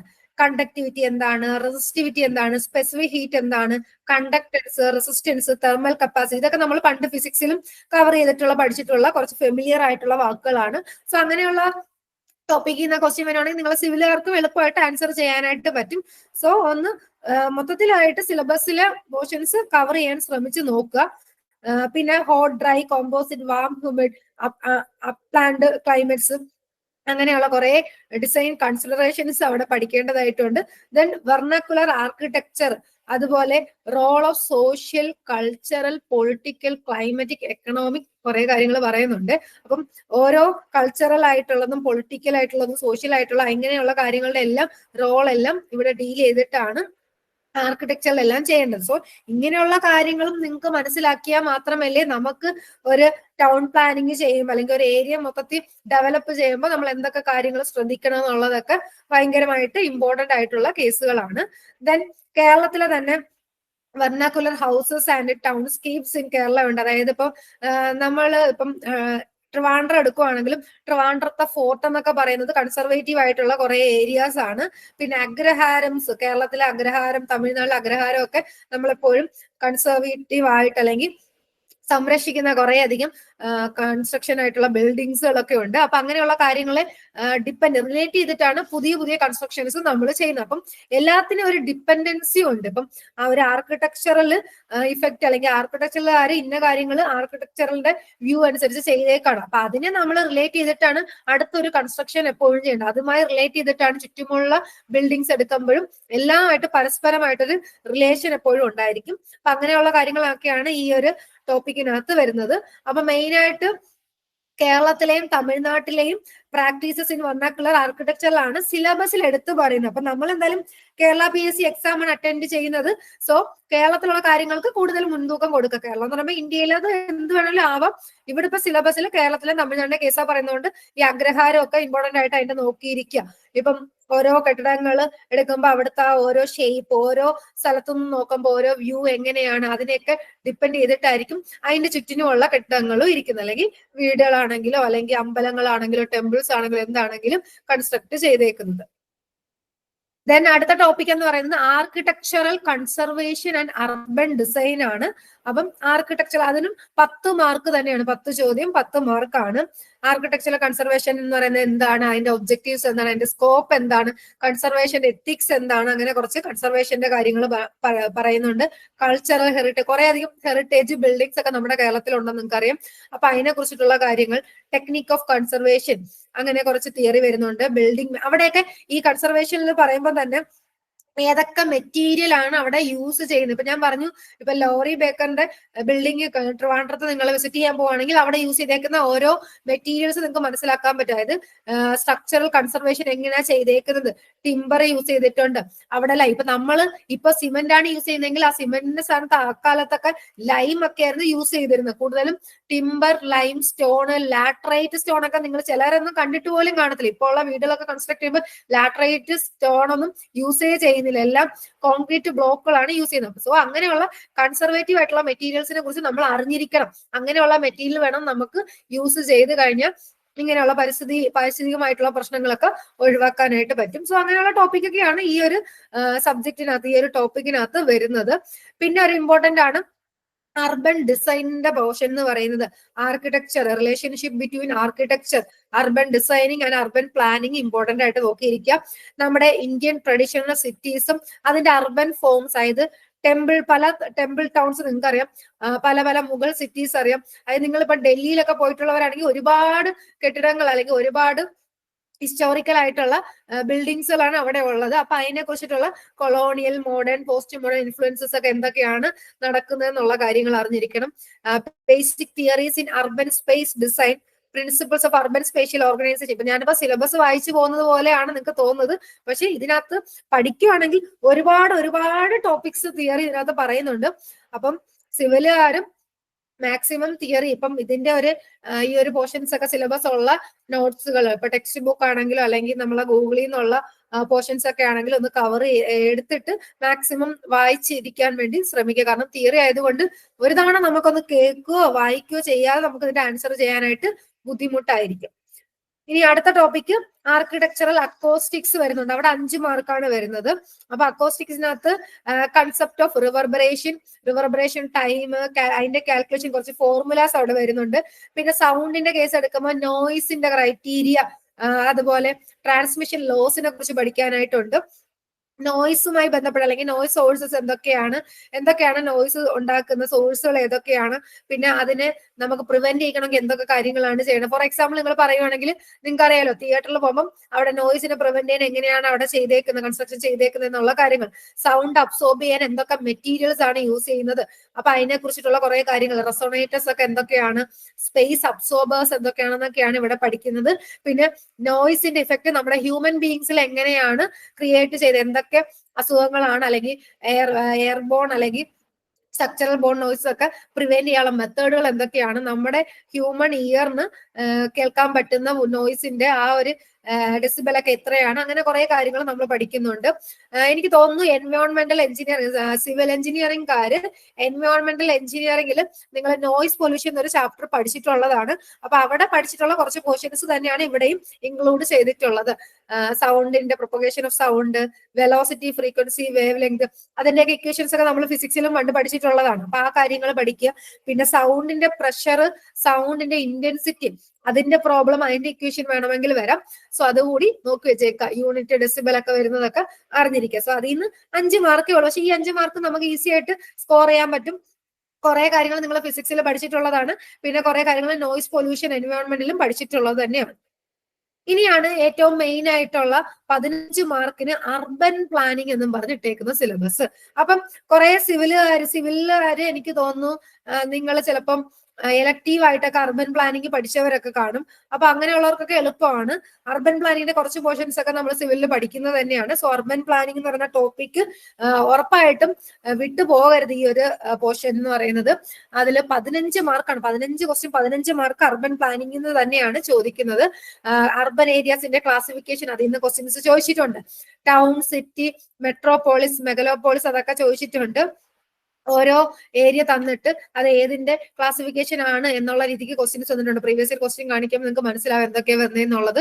ബാക്കി അർബൻ ഏരിയ എന്ന് പറയുന്നത് എന്താണ്, കുറച്ച് ടേംസ് ഒക്കെ അവിടെ വരുന്നുണ്ട്. സ്പ്രോൾ എന്താണ്, റിബൺ ഡെവലപ്മെന്റ് എന്താണ്, അർബനൈസേഷന്റെ പ്രോസസ്സ്, ഇത് നിങ്ങൾ എനിക്ക് തോന്നുന്നു ടൗൺ പ്ലാനിങ് ചാപ്റ്റർ നമ്മൾ സിവിലുകാരും പഠിച്ചിട്ടുള്ളത് തന്നെയാണ്. Regional plan, planning process, development plan എന്താണ്, അങ്ങനെ ലാൻഡ് യൂസ് റെഗുലേഷൻ ഇമ്പോർട്ടന്റ് ആയിട്ടുണ്ട്. കൺട്രോൾ ഇൻ ഇന്ത്യ എങ്ങനെയാണ്, അതിന്റെ മേജർ ഫോംസ് എന്തൊക്കെയാണെന്നൊക്കെ എല്ലാവരും അറിഞ്ഞിരിക്കേണ്ട കാര്യങ്ങളാണ്. പ്ലാനിങ് ലെജിസ്ലേഷൻ ഇൻ ഇന്ത്യ, അതായത് ഇന്ത്യയിലെ കാര്യമാണ് നമുക്ക് വേണ്ടത്. ഇന്ത്യയിലും കേരളത്തിലെയും കാര്യങ്ങളാണ് മെയിൻ ആയിട്ട് കൂടുതലും എക്സാമിന് വരുന്നത്. പിന്നെ നേരത്തെ നമ്മൾ പറഞ്ഞ കോസ്റ്റൽ റെഗുലേഷൻ സോൺ, CRZ സോണിന്റെ ഒരു ഏരിയ തന്നിട്ട് അത് ഏത് സോണിലാണ് വരുന്നതെന്നും പറഞ്ഞ് ലാസ്റ്റ് അസിസ്റ്റന്റ് ടൗൺ പ്ലാനറുടെ എക്സാമിന് ചോദിച്ചിട്ടുണ്ടായിരുന്നു. സോ CRZ സോണ് ഇമ്പോർട്ടന്റ് ആണ്. ദെൻ പ്ലാനിങ് തിയറീസ് കുറച്ച് വരുന്നുണ്ട്. കുറച്ച് സയന്റിസ്റ്റുകളുടെ പേര്, കോൺട്രിബ്യൂഷൻസ്, എബണൈസർ, ഹൊവാർഡ്, ലീവിസ്, മംഫോർഡ്, പാട്രിക് ഗേഡസ്, അങ്ങനെ അതൊക്കെ ഇമ്പോർട്ടന്റ് ആയിട്ട് നമ്മൾ പഠിച്ചിട്ടുള്ളത് തന്നെയാണ്. സിവിലുകാർക്ക് എനിക്കൊന്ന് ഈ ചാപ്റ്റേഴ്സ്, ഈ ഒരു ടോപ്പിക്ക് പഠിക്കാനുണ്ടായിരുന്നു. സോ അതൊന്ന് ഓർത്തെടുക്കുക. ആ ഒരു ആൾക്കാരുടെ പേരും അവരെന്ത് കോൺട്രിബ്യൂഷൻസ് ആ ചെയ്തേക്കുന്നത് എന്നുള്ള കാര്യങ്ങളൊന്ന് നോക്കി വെച്ചേക്കുക. ഇനി മെയിൻ ആയിട്ടുള്ളതാണ് നമ്മുടെ പ്ലാനിങ് ചെയ്തേക്കുന്ന 20th സെഞ്ചുറി സിറ്റീസ്. ചണ്ഡീഗഡിനെ കുറിച്ചൊക്കെ ഒരുപാട് തവണ നിങ്ങൾ കേട്ടിട്ടുണ്ടായിരിക്കുമല്ലോ. അപ്പൊ ചണ്ഡീഗഡിന്റെ ഒക്കെ ടൗൺ പ്ലാനിങ് സ്കീം എന്ന് പറഞ്ഞാൽ വളരെയധികം ഇമ്പോർട്ടന്റ് ആണ്. പിന്നെ നേവി മുംബൈ, അതുപോലെ തന്നെ ബാക്കിയുള്ള കുറെ സ്ഥലങ്ങളുടെയാണ്. മെയിൻ ആയിട്ട് ഈ ചണ്ഡീഗഡിന്റെ കേസുകൾ വിട്ടുപോവുക ചെയ്യരുത്. പിന്നെ early models of urban structure, കുറെ മോഡൽസ് പഠിക്കാനായിട്ടുണ്ട്. അതും ഇമ്പോർട്ടന്റ് ആണ്. കോൺസെൻട്രിക് റിംഗ് മോഡൽ എന്താണ്, അതിന്റെ ഫിഗർ ഒക്കെ ഉൾപ്പെടെയാണ് നമുക്ക് പഠിക്കാനുള്ളത്. Sector model, multiple nuclear model ഒക്കെ പഠിക്കാനുണ്ട്. പിന്നെ കറന്റ് പ്ലാനിങ് ട്രെൻഡ്, അതായത് പുതിയ അർബനൈസം, അതുപോലെ transit oriented development, inclusive cities, sustainable cities, ഇങ്ങനെ സ്മാർട്ട് സിറ്റീസ് ഒക്കെ ഇപ്പം കേരളത്തിലെ സ്മാർട്ട് സിറ്റീസ് ഒക്കെ ചെയ്യുന്ന ഡെവലപ്മെന്റ് ഒക്കെ നിങ്ങൾ കാണുന്നതാണ്. അപ്പൊ റീസെന്റ് ആയിട്ട് ഇപ്പൊ നമ്മുടെ കേരളത്തിന്റെ കേസ് എടുക്കുകയാണെങ്കിൽ കേരളത്തിൽ എന്തൊക്കെ ഡെവലപ്മെന്റ് ആണ് നടക്കാൻ പോകുന്നത്, അപ്പൊ അതുമായി ബന്ധപ്പെട്ടുള്ള കാര്യങ്ങൾ നമ്മുടെ ആ സിലബസിൽ കാണുന്നുണ്ടെങ്കിൽ അത് ഇമ്പോർട്ടന്റ് ആയിട്ട് ചോദിക്കാനുള്ള ചാൻസ് കൂടുതലാണ്. അല്ലെങ്കിൽ ടോട്ടലി ഇന്ത്യ എടുക്കുകയാണെങ്കിൽ ഇന്ത്യയിൽ എന്തൊക്കെ ഡെവലപ്മെന്റ് ആണ് വന്നേക്കുന്നത്, റീസെന്റ് ആയിട്ടുള്ള ട്രെൻഡ്, ഇപ്പൊ കഴിഞ്ഞ ഒരു 5 വർഷം അല്ലെങ്കിൽ ഒരു 10 വർഷത്തിനുള്ളിൽ എന്തൊക്കെ ഡെവലപ്മെന്റ് ആണ് നടന്നതെന്നുള്ള ബേസ് ചെയ്തിട്ടായിരിക്കാം കൂടുതൽ ചോദ്യങ്ങൾ വരാനുള്ള ചാൻസ്. പിന്നെ ഇപ്പൊ ഇത്രയും ഞാൻ ആർക്കിടെക്ചറിന്റെ പോർഷൻസ് ആണ് സിലബസ് പറഞ്ഞത്. ഈ ആർക്കിടെക്ചറിന്റെ പോർഷൻസിൽ നിന്നും ഞാൻ പ്രീവിയസ് ഇയർ ക്വസ്റ്റ്യൻസ് എടുത്ത് നോക്കിയപ്പോൾ കൂടുതലും സ്റ്റേറ്റ്മെന്റ് റിലേറ്റഡ് ആയിട്ടുള്ള തിയറട്ടിക്കൽ ആയിട്ടുള്ള ചോദ്യങ്ങളാണ് കണ്ടിരുന്നത്. ഒരുപാട് സ്റ്റേറ്റ്മെന്റ് റിലേറ്റഡ് ആയിട്ടുള്ള ക്വസ്റ്റ്യൻസ് വന്നിട്ടുണ്ട്. അതായത് ഒരു ടോപ്പിക്ക് നമ്മൾ പഠിക്കുമ്പോൾ അതുമായി ബന്ധപ്പെട്ടുള്ള ഒരു 5 സെന്റൻസ് ഉണ്ടെങ്കിൽ ആ 5 സെന്റൻസ് നിങ്ങൾ പഠിച്ചിരിക്കണം, എന്നാൽ മാത്രമേ ആൻസർ ചെയ്യാൻ പറ്റൂ എന്നുള്ള രീതിക്കുള്ള ക്വസ്റ്റ്യൻസ് ഒരുപാട് വന്നിട്ടുണ്ട്. നമ്മൾ കുറച്ച് പ്രീവിയസ് ഇയർ ക്വസ്റ്റ്യൻ ഞാനൊന്ന് ഡിസ്കസ് ചെയ്യാം. അതിന്റെ ഡീറ്റെയിൽഡ് ആയിട്ടുള്ള ഡിസ്കഷനോ എക്സ്പ്ലനേഷനോ ഒന്നും ഞാൻ ഈ വീഡിയോയിൽ പറയുന്നില്ല. ഒരു ഓവറോൾ ഒരു ഐഡിയ നിങ്ങൾക്ക് തരിക എന്നുള്ളതാണ് ഈ വെബിനാർ കൊണ്ട് ഉദ്ദേശിക്കുന്നത്. ഡീറ്റെയിൽഡ് ആയിട്ടുള്ള സെഷൻസ് നിങ്ങൾക്ക് വേണം, അല്ലെങ്കിൽ ഈ ഒരു അസിസ്റ്റന്റ് ടൗൺ പ്ലാനർ എക്സാമിന് വേണ്ടിയുള്ള ക്ലാസ്സസ് വേണമെന്നൊക്കെ നിങ്ങൾ കമന്റ് ചെയ്യുക. നിങ്ങൾക്ക് വേണമെന്നുണ്ടെങ്കിൽ കമന്റ് ചെയ്യുക. അപ്പൊ നിങ്ങളുടെ റിക്വയർമെന്റ് ഉണ്ടെന്നുണ്ടെങ്കിൽ നമ്മൾ അതിനനുസരിച്ചുള്ള ക്ലാസ്സസ് കൂടി പ്രൊവൈഡ് ചെയ്യുന്നതായിരിക്കും. ഓക്കെ, ഓക്കെ, അപ്പം കുറച്ച് ക്വസ്റ്റ്യൻസ് നോക്കാം. ഞാൻ അവിടെ ആൻസർ കൂടി മാർക്ക് ചെയ്ത് പോയിട്ടുണ്ട്. അപ്പൊ നിങ്ങൾക്ക് അല്ലാതെ നിങ്ങൾ വർക്ക്ഔട്ട് പഠിച്ചവരാണെങ്കിൽ നിങ്ങൾക്ക് വർക്ക്ഔട്ട് ചെയ്തിട്ട് വേഗം ആൻസർ പറഞ്ഞു പോകാം. For a given shear force across a symmetrical I section, the intensity shear is maximum at. അപ്പൊ ഒരു ഐ സെക്ഷനില് സിമെട്രിക്കൽ ഐ സെക്ഷൻ ആണെങ്കിൽ എവിടെയാണ് ഷിയർ ഇന്റൻസിറ്റി മാക്സിമം ആയിട്ടുള്ളത്? ഇപ്പൊ അവിടെ ഒരു ഫിഗർ ഞാൻ കൊടുത്തിട്ടുണ്ട്. അത് ക്വസ്റ്റ്യൻ ചോദിച്ച് തന്നേക്കുന്ന ഫിഗർ അല്ല കേട്ടോ, അതിന്റെ ആൻസർ ആയിട്ട് ഞാൻ ആ ഫിഗർ കാണിച്ചേക്കുന്നതാണ്. അപ്പം നിങ്ങൾക്ക് അതിൽ തന്നെ ഫിഗർ കാണുമ്പോൾ ഷിയർ സ്ട്രെസിന്റെ ഫിഗർ ആണ് കാണിച്ചിരിക്കുന്നത്. മാക്സിമം വാല്യൂ എവിടെ വന്നേക്കുന്നത്? അതിന്റെ CG അല്ലെങ്കിൽ സെൻട്രോയിഡ് ഓഫ് ദ സെക്ഷനിലാണ് ഇന്റൻസിറ്റി ഷിയർ മാക്സിമം വന്നേക്കുന്നത്. സോ അത് നിങ്ങളുടെ മോസിനകത്തുള്ള ഒരു ചോദ്യമാണ് ഈ ഒരു ക്വസ്റ്റ്യൻ എന്ന് പറയുന്നത്. അത്രയും എളുപ്പമായിട്ട് തന്നെയാണ് ഒരു ക്വസ്റ്റ്യൻ ചോദിച്ചിരുന്നത്. സോ ആൻസർ ഓപ്ഷൻ ബി വരും അല്ലെ. അപ്പം നിങ്ങൾ ഈ ടോപ്പിക്സ് ഒക്കെ മാക്സിമം കവർ ചെയ്യാൻ ശ്രമിക്കുക. കാരണം അതിൽ നിന്ന് ഡയറക്റ്റ് ആയിട്ട് തിയറി ചോദ്യമാണ് ചോദിച്ചിരിക്കുന്നത്. വലിയ പ്രോബ്ലം ഒന്നും ചോദിച്ചിട്ടില്ല. മൊമെന്റ് ഓഫ് ഇനേഷ്യ ഒക്കെ കണ്ടുപിടിക്കുന്നതോ അല്ലെങ്കിൽ സെൻട്രോയിഡ് കണ്ടുപിടിക്കുന്നതായിട്ടുള്ള ന്യൂമറിക്കൽ പ്രോബ്ലം ഒന്നും അല്ല വന്നേക്കുന്നത്. വെറും തിയറി ക്വസ്റ്റ്യൻ ആണ് വന്നേക്കുന്നത്. ദെൻ രണ്ടാമത്തെ ചോദ്യം എന്ന് പറയുന്നത് the maximum stress to which any member is designed is much less than the ultimate stress എന്ന് പറയുന്നത് ഏത് സ്ട്രെസ് ആണ്? ഇപ്പൊ നിങ്ങൾ പല പല സ്ട്രെസ് വാല്യൂസ് പഠിച്ചിട്ടുണ്ടായിരിക്കും. സ്ട്രെസ് സ്ട്രെയിൻ ഡയഗ്രാം ഒക്കെ മൈൽഡ് സ്റ്റീലിന്റെ ഒക്കെ അതിന്റെ റെസ്പോൺസ് ഡയഗ്രാം വരച്ചിട്ട് proof stress, design stress, working stress, yield stress ഒക്കെ എന്താന്നൊക്കെ പഠിക്കും. Maximum stress less than ultimate സ്ട്രെസ്സിനെയാണ് നമ്മൾ വിളിക്കുന്നത് അവിടുത്തെ വർക്കിംഗ് സ്ട്രെസ് എന്ന് പറയുന്നത്. അപ്പൊ അതിന് വേണ്ടിയിട്ടാണ് അവിടെ ഡിസൈൻ ചെയ്യുന്നത്. ലോവർ ദാൻ അൾട്ടിമേറ്റ് സ്ട്രെസ് ആയിരിക്കും. ഇത് ഫെയിലിയർ പ്രിവെന്റ് ചെയ്യിക്കാൻ വേണ്ടിയിട്ട് ആ ഒരു അൾട്ടിമേറ്റ് ആയിട്ട് എടുക്കുന്ന സ്ട്രെസ്സിനേക്കാൾ ലോവർ ആയിട്ടുള്ള വർക്കിംഗ് സ്ട്രെസ് ആണ് നമ്മൾ അവിടെ ഡിസൈൻ ചെയ്യാൻ എടുക്കുന്നത്. So answer option C working stress വരും. അടുത്ത ചോദ്യം എന്ന് പറയുന്നത് which of the following is true with respect two point of contraflexure? എയുടെ എക്സാമിനും RRBയുടെ എക്സാമിനും ഏത് എക്സാം എടുത്താലും ഈ ഒരു പോയിന്റ് ഓഫ് കോൺട്രാഫ്ലക്ഷൻ എന്താന്നുള്ള രീതിക്കുള്ള ക്വസ്റ്റ്യൻസ് പലതവണയും വന്നിട്ടുണ്ട്. അപ്പം എന്താണ് പോയിന്റ് ഓഫ് കോൺട്രാഫ്ലക്ഷൻ എന്ന് അറിഞ്ഞിരിക്കണം. എവിടെയൊക്കെയാണ് പോയിന്റ് ഓഫ് കോൺട്രാഫ്ലക്ഷൻ ഡെവലപ്പ് ചെയ്യുന്നതെന്ന് അറിഞ്ഞിരിക്കണം. അപ്പം കുറച്ച് കേസുകളാണ് ഓപ്ഷൻസ് കൊടുത്തേക്കുന്നത്. Simply supported beam carrying point ലോഡിൽ പോയിന്റ് ഓഫ് കോൺട്രാഫ്ലക്ഷൻ ഉണ്ടാവുന്നുണ്ടോ? അല്ലെങ്കിൽ അടുത്തത് ഷിയർ ഫോഴ്സ് അതിന്റെ സൈൻ ചേഞ്ച് ചെയ്യുന്നിടത്താണോ പോയിന്റ് ഓഫ് കോൺട്രാഫ്ലക്ഷൻ വരുന്നത്? അല്ലെങ്കിൽ ഓവർ ഹാങ്ങിങ് ബീമിന്റെ beam carrying UDL uniformly distributed load carry ചെയ്യുമ്പോഴാണോ കോൺട്രാഫ്ലക്ഷൻ വരുന്നത്? അല്ലെങ്കിൽ മാക്സിമം ബെൻഡിങ് മൊമെന്റ് അടുത്താണോ പോയിന്റ് ഓഫ് കോൺട്രാഫ്ലക്ഷൻ വരുന്നതാണ് ചോദ്യം. അപ്പൊ നിങ്ങൾ മെയിൻ ആയിട്ട് സിവിലിന്റെ എക്സാം പ്രിപ്പയർ ചെയ്യുന്നവരൊക്കെ ഇമ്പോർട്ടന്റ് ആയിട്ട് ഡീൽ ചെയ്യുന്ന ഒരു പോയിന്റ് ആണ് പോയിന്റ് ഓഫ് കോൺട്രാഫ്ലക്ഷൻ എന്ന് പറയുന്നത്. ബെൻഡിങ് മൊമെന്റ് ചേഞ്ചസ് സൈൻ, അതായത് ബെൻഡിങ് മൊമെന്റ് ഡയഗ്രാം എടുക്കുമ്പോൾ പ്ലസ് മൈനസിലോട്ട് പോകുന്ന അല്ലെങ്കിൽ മൈനസ് പ്ലസിലോട്ട് പോകുന്ന ആ സൈൻ ചേഞ്ച് ചെയ്യുന്ന പോയിന്റിനെയാണ് പോയിന്റ് ഓഫ് കോൺട്രാഫ്ലക്ഷൻ എന്ന് പറയുന്നത്. എപ്പോഴും ഷിയർ ഫോഴ്സുമായിട്ട് മാറിപ്പോകാറുണ്ട്. ഒരിക്കലും നിങ്ങൾ മാറിപ്പോകരുത്. ഓർത്തിരിക്കുക, പോയിന്റ് ഓഫ് കോൺട്രാഫ്ലക്ഷൻ എന്ന് പറഞ്ഞാൽ ബെൻഡിങ് മൊമെന്റ് സൈൻ ചേഞ്ച് ചെയ്യുന്ന പോയിന്റ് ആണ്. അപ്പം ഞാൻ ആ സൈഡിൽ കാണിച്ചേക്കുന്ന ഫിഗർ എന്ന് പറയുമ്പോൾ ഒരു രണ്ട് സൈഡ് ഓവർ ഹാങ്ങിങ് ആയിട്ടുള്ള ഒരു ബീമാണ്. അതിൽ UDL ആക്ട് ചെയ്തു. അതിന്റെ ഒരു BMD ആണ് താഴെ വരച്ചേക്കുന്നത്. സോ നെഗറ്റീവ് നിന്ന് പ്ലസിലോട്ട് പോകുന്ന 2 പോയിന്റ് ഉണ്ട് അവിടെ. അപ്പൊ 2 പോയിന്റ് ഓഫ് കോൺട്രാഫ്ലക്ഷൻ അവിടെ ഡെവലപ്പ് ചെയ്തിട്ടുണ്ട്. സോ സിംപ്ലി സപ്പോർട്ട് ബീമിനകത്ത് പോയിന്റ് ഓഫ് കോൺട്രാഫ്ലക്ഷൻ വരത്തില്ല. ഷിയർ ഫോഴ്സ് ചേഞ്ച് ചെയ്യുന്ന സൈൻ ചേഞ്ച് ചെയ്യുന്ന പോയിന്റിനെ അല്ല പോയിന്റ് ഓഫ് കോൺട്രാഫ്ലക്ഷൻ എന്ന് പറയുന്നത്. ബെൻഡിങ് മൊമെന്റ് സൈൻ ചേഞ്ച് ചെയ്യുന്ന പോയിന്റ് ആണ്. അങ്ങനെ ഒരു ഓപ്ഷൻ ഇവിടെ ഉണ്ടോ? ഇല്ല. പകരം തന്നേക്കുന്നത് പോയിന്റ് ഓഫ് കോൺട്രാഫ്ലക്ഷൻ ഒക്കർ ചെയ്യുന്നത് ഓവർഹാങ്ങിങ് ബീം സബ്ജക്റ്റഡ് ടു UDL ലാണ്. സോ ആൻസർ ഓപ്ഷൻ സി വരും. ഓക്കെ, മാക്സിമം ബെൻഡിങ് മൊമെന്റ് പോയിന്റിൽ അല്ല പോയിന്റ് ഓഫ് കോൺട്രാഫ്ലക്ഷൻ എന്ന് പറയുന്നത്. പോയിന്റ് ഓഫ് കോൺട്രാഫ്ലക്ഷൻ എന്ന് പറഞ്ഞാൽ സൈൻ ചേഞ്ച് ചെയ്യുന്ന പോയിന്റ് അഥവാ ബെൻഡിങ് മൊമെന്റ് 0 ആയിട്ടുള്ള പോയിന്റ്, അതിനെയാണ് പോയിന്റ് ഓഫ് കോൺട്രാഫ്ലക്ഷൻ എന്ന് പറയുന്നത്. സോ ആൻസർ ഓപ്ഷൻ സി വരും. അടുത്തൊരു ചോദ്യം എന്ന് പറയുന്നത് maximum shear stress in a beam of square section 10 cm side bending about its diagonal subjected to a shear force 100 Newton. അതായത് ഒരു സെക്ഷൻ സ്ക്വയർ സെക്ഷൻ ആണ്, അതിന്റെ സൈഡ് തന്നിട്ടുണ്ട് 10 cm ആണ്. അതിന്റെ ഡയഗണൽ അബൌട്ട് ഉള്ള ബെൻഡിങ് മൊമെന്റ് ആണ് കണ്ടുപിടിക്കേണ്ടത്. അവിടെ ആക്ട് ചെയ്യുന്ന ഷിയർ ഫോഴ്സ് എന്ന് പറയുന്നത് 100 Newton ആണ് എങ്കിൽ നിങ്ങൾ അവിടെ മാക്സിമം ഷിയർ സ്ട്രെസിന് ഒരു ഇക്വേഷൻ പഠിച്ചിട്ടുണ്ട്, 9/8 V/A എന്നുള്ള. ആ ഇക്വേഷൻ ബൈഹാർട്ടഡ് ആയിട്ടുള്ള ഒരു കുട്ടിക്ക് വേഗം സബ്സ്റ്റിറ്റ്യൂട്ട് ചെയ്ത് ആൻസർ ചെയ്യാനായിട്ട് പറ്റും. 9/8 ഇൻറ്റു V എന്ന് പറയുന്നത് ഷിയർ ഫോഴ്സ് ആണ്, 100 Newton ആണ്. A എന്ന് പറയുന്നത് ഒരു സ്ക്വയറിന്റെ ഏരിയ എന്താ സൈഡ് എ ആണ് എങ്കിൽ എ സ്ക്വയർ അല്ല ഏരിയ എന്ന് പറയുന്നത്. സോ 10 സ്ക്വയർ എടുക്കണം. സോൾവ് ഒക്കെ ചെയ്ത് നിങ്ങളൊന്ന് സോൾവ് ചെയ്ത് നോക്കാം, ട്രൈ ചെയ്ത് നോക്കാം. 1.125 ന്യൂട്ടൺ പെർ സെന്റിമീറ്റർ സ്ക്വയർ കിട്ടുന്നു എന്ന് ചെക്ക് ചെയ്ത് നോക്കാം. കിട്ടുന്നില്ല എന്നുണ്ടെങ്കിൽ നിങ്ങൾക്ക് കമന്റ് ചെയ്യാം എവിടെയാണ് തെറ്റിയെന്ന് നോക്കാം. എനിവേ ഇക്വേഷൻ എന്ന് പറയുന്നത് 9/8 V/A ആണ് മാക്സിമം ഷിയർ സ്ട്രെസ് കണ്ടുപിടിക്കാനുള്ള ഇക്വേഷൻ. അപ്പൊ അത്രയും ഈ പറഞ്ഞ ഈ 5 ക്വസ്റ്റ്യൻ തന്നെ ഡിസ്കസ് ചെയ്തപ്പോ നോക്കിക്കേ, ആ ഒരു മോസിന്റെ പോർഷനിൽ നിന്നുള്ള ചോദ്യം, അതുപോലെ തന്നെ മാക്സിമം സ്ട്രെസ്സിന്റെ ക്വസ്റ്റ്യൻ, അതുപോലെ തന്നെ പോയിന്റ് ഓഫ് കോൺട്രാഫ്ലക്ഷൻ, അതായത് SFD BMDയുടെ ടോപ്പിക്കിനകത്ത് വരുന്ന ചോദ്യമാണ് എന്ത് പോയിന്റ് ഓഫ് കോൺട്രാഫ്ലക്ഷൻ എന്ന് പറയുന്നത്. അടുത്തത് ഷിയർ സ്ട്രെസ്സിന്റെ ചാപ്റ്ററിനകത്ത് വരുന്ന ഒരു പ്രോബ്ലം ആണ് ഈ മാക്സിമം ഷിയർ സ്ട്രെസ്സിന്റെ ക്വസ്റ്റ്യൻ. അപ്പൊ അതിൽ നിന്നൊക്കെ നിങ്ങൾക്ക് മനസ്സിലാക്കാം മോസ് എന്ന് പറയുന്നത് ഇമ്പോർട്ടന്റ് ആയിട്ട് പഠിച്ചിരിക്കേണ്ട ഒരു സബ്ജക്ട് തന്നെയാണ്. അടുത്ത ചോദ്യം എന്ന് പറയുന്നത് reaction at the rigid supports at A and B of the bar loaded as shown in the figure. അപ്പൊ ഇതിൽ ഒരു ബാർ കാണിച്ചിട്ടുണ്ട്, റിജിഡ് സപ്പോർട്ട് എയും ബിയും, അവിടെ ഉണ്ടായ റിയാക്ഷൻസ് RA RB കണ്ടുപിടിക്കണം. അപ്പൊ വീണ്ടും മോസി എന്നുള്ള ചോദ്യമാണ്. അപ്പൊ മോസിന്ന് ഇത്രയും ക്വസ്റ്റ്യൻസ് ആണ് വന്നേക്കുന്നത്. അപ്പൊ അതിൽ നിന്ന് നിങ്ങൾക്ക് മനസ്സിലാക്കാം അത് ഒരിക്കലും വിട്ടുപോകാതെ പഠിച്ചിരിക്കേണ്ട ഒരു സബ്ജക്റ്റ് ആണ്.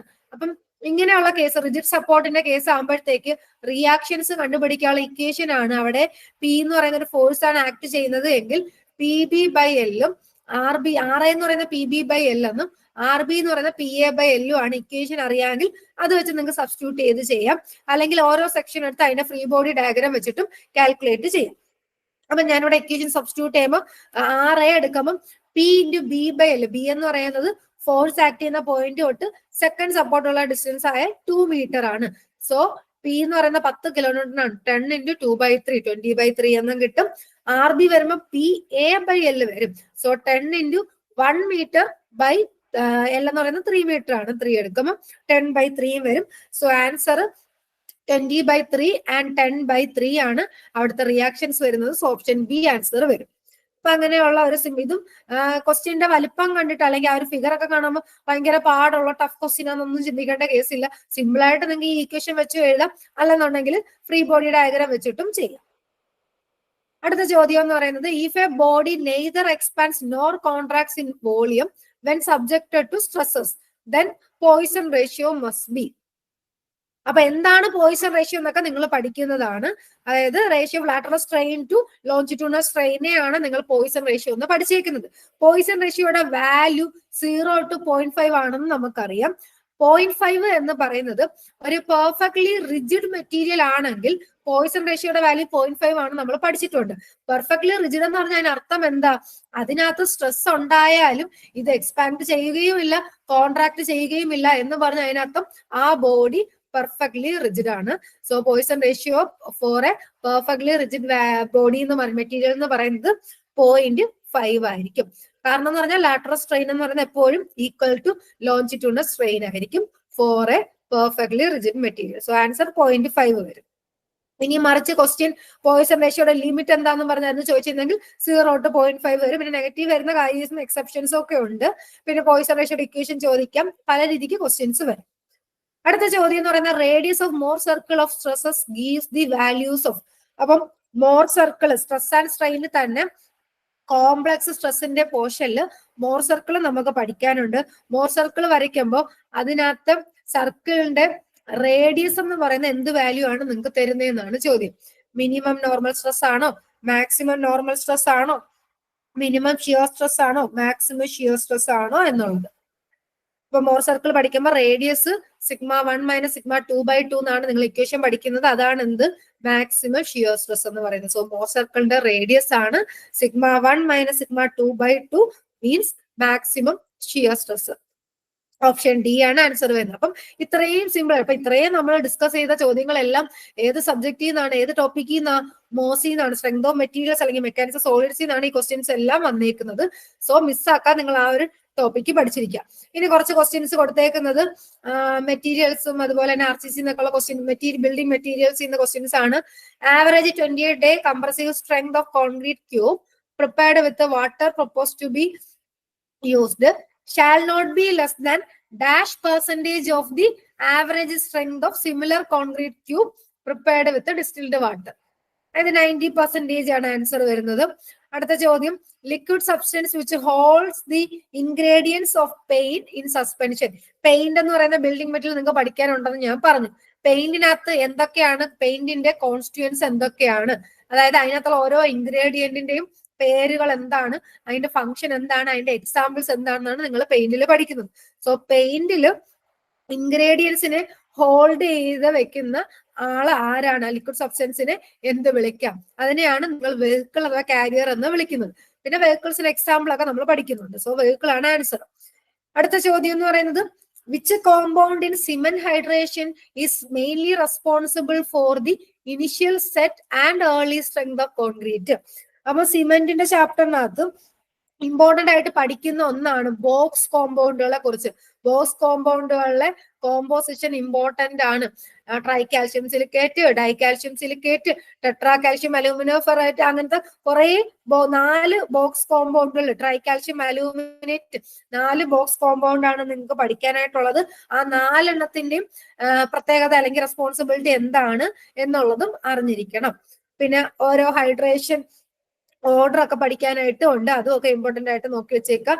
ഇവിടെ ഇപ്പം ഇനിഷ്യൽ സെറ്റിനും ഏർലി സ്ട്രെങ്ത് ഓഫ് കോൺക്രീറ്റിനും റെസ്പോൺസിബിൾ ആയിട്ടുള്ളത് ആരാണ്, ട്രൈ കാൽഷ്യം സിലിക്കേറ്റ് ആണ്. ഓപ്ഷൻ എ ആണ് ആൻസർ.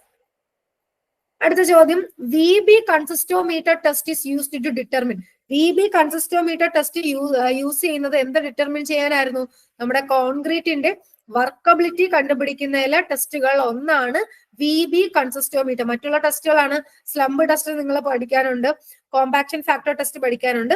അത് കൂടാതെ ഉള്ളതാണ് വി ബി കൺസിസ്റ്റോമീറ്റർ ടെസ്റ്റും ഫ്ലോ ടെസ്റ്റും ഒക്കെ ഉള്ളത്. സോ വർക്കബിലിറ്റി കണ്ടുപിടിക്കാനുള്ള ടെസ്റ്റ് ആണ്. ഇനി ഞാൻ പറഞ്ഞല്ലോ CRZ ഇമ്പോർട്ടന്റ് ആണെന്ന് പറഞ്ഞു. സോ CRZ ഒരു ചോദ്യമാണ്, area between high tide and low tide lines are categorized under. ഏതിന്റെ അണ്ടറിലാണ് area between high tide and low tide എന്ന് പറയുന്നത്? CRZ 1-ലാണ് വരുന്നത്, അതായത് 1B-യിലാണെന്ന് തോന്നുന്നു. ഹൈ ടൈഡിനും ലോ ടൈഡിനും ഇടയ്ക്കുള്ള ഏരിയ വരുന്നത്. അതായത് ഓരോ CRZ 1-ൽ തന്നെ പല പല സബ് കാറ്റഗറീസ് കാണും. CRZ 2, CRZ 3, CRZ 4. അതിന്റെ ഉള്ളിൽ തന്നെ കുറെ സബ് കാറ്റഗറീസ് ഉണ്ട്. അപ്പൊ അതിൽ CRZ 1, CRZ 1B-യിൽ വരുന്നതാണ് area between high tide and low tide lights എന്ന് പറയുന്നത്. സോ CRZ-ന്റെ കേസ് ഇമ്പോർട്ടന്റ് ആണ്. ഇനി അടുത്തൊരു ചോദ്യം, total covered area of A building measured at the floor level of any given floor, which includes thickness of the outer walls, projections, balconies, etc. അപ്പൊ ഒരു ബിൽഡിങ്ങിന്റെ floor ലെവലിലാണ് നമ്മൾ ടോട്ടൽ കവേർഡ് ഏരിയ എടുക്കാൻ പോകുന്നത്. അതിൽ ഔട്ടർ വാൾസിന്റെ തിക്നെസ് ഇൻക്ലൂഡ് ചെയ്യുന്നുണ്ട്, projections include ചെയ്യുന്നുണ്ട്, ബാൽക്കണി ഇൻക്ലൂഡ് ചെയ്യുന്നുണ്ടെങ്കിൽ ആ ഒരു ടോട്ടൽ കവേർഡ് ഏരിയ എന്ത് വിളിക്കാം? നിങ്ങൾ പഠിച്ചേക്കുന്നതാണ് പ്ലിന്ത് ഏരിയ അല്ലെങ്കിൽ ബിൽട്ടപ്പ് ഏരിയ എന്ന് പറയുന്നത്. സോ ആൻസർ ഓപ്ഷൻ സി വരും. അപ്പൊ ഈ ക്വസ്റ്റ്യൻസ് ഞാനിപ്പം ഡിസ്കസ് ചെയ്തുകൊണ്ട് ഉദ്ദേശിച്ചതെന്ന് പറഞ്ഞാൽ, ഈ ക്വസ്റ്റ്യൻസ് കാണുമ്പോൾ ഇതാണ് പ്രീവിയസ് ഇയർ, ലാസ്റ്റ് ഇയർ കഴിഞ്ഞ അസിസ്റ്റന്റ് ടൗൺ പ്ലാനറിന്റെ ക്വസ്റ്റ്യൻസ് തന്നെയാണ്. ആ PSC-യുടെ ക്വസ്റ്റ്യൻ പേപ്പറിന്റെ സ്ക്രീൻഷോട്ടുകളാണ് ഞാൻ ഈ ആഡ് ചെയ്തേക്കുന്നത്. PSC-യുടെ ആൻസർ കീയിൽ ചില ക്വസ്റ്റ്യൻസ് ഒക്കെ എനിക്ക് കുറച്ച് ഡൗട്ടുകൾ തോന്നിയിട്ടുണ്ട്, കാരണം ചില ആൻസർ കീയിലൊക്കെ തെറ്റും ഒക്കെ ഉണ്ട്. എനിവേ നിങ്ങൾ അതിന്റെ ടോപ്പിക്ക് PSC-യുടെ ആൻസർ കീ വെച്ച് മാത്രം പഠിക്കാതെ ആ ഒരു ടോപ്പിക്ക് നിങ്ങൾ സെർച്ച് ചെയ്ത് നോക്കി അതിന്റെ തിയറി അതാണെന്ന് ഉറപ്പുവരുത്തി പഠിക്കാൻ ശ്രമിക്കുക. നിങ്ങളിപ്പം ഏത് PSC എക്സാം എഴുതിയാലും കുറെ ആൻസർ കീയിലൊക്കെ PSC-യിൽ തന്നെ കുറെ ഡൗട്ട്സും ഒക്കെ കാണും, കുറച്ച് മാറ്റങ്ങളൊക്കെ കാണും. ശരിയായിട്ടുള്ള ആൻസർ ആയിരിക്കത്തില്ല PSC-യുടെ ആൻസർ കീ. അങ്ങനെയുള്ള കുറെ കേസുകൾ വരുന്നുണ്ട്.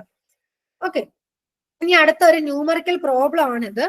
Determine the various hardness of the following water sample. ഒരു വാട്ടർ സാമ്പിളിന്റെ കോൺസ്റ്റിറ്റ്യൂന്റുകളായ Ca2+ അളവ് തന്നിട്ടുണ്ട്, Mg2+ അളവ് തന്നിട്ടുണ്ട്, HCO3- അളവും കോൺസെൻട്രേഷനും തന്നിട്ടുണ്ട്. എങ്കിൽ കണ്ടുപിടിക്കേണ്ടത് ടോട്ടൽ ഹാർഡ്നെസ്സും കാർബണേറ്റ് ഹാർഡ്നെസ്സും ആണ്. Sorry,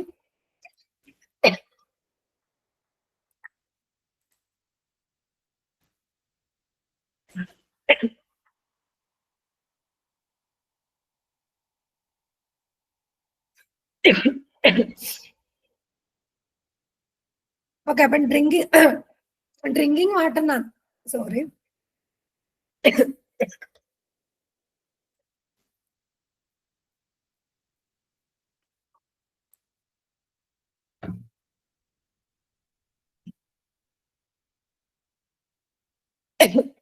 okay. അപ്പം ഡ്രിങ്കിങ് വാട്ടറിന്റെ ക്വാളിറ്റിക്കകത്ത് നിങ്ങൾക്ക് ഹാർഡ്നെസിന്റെ കാൽക്കുലേഷൻ പഠിക്കാനായിട്ടുണ്ട്.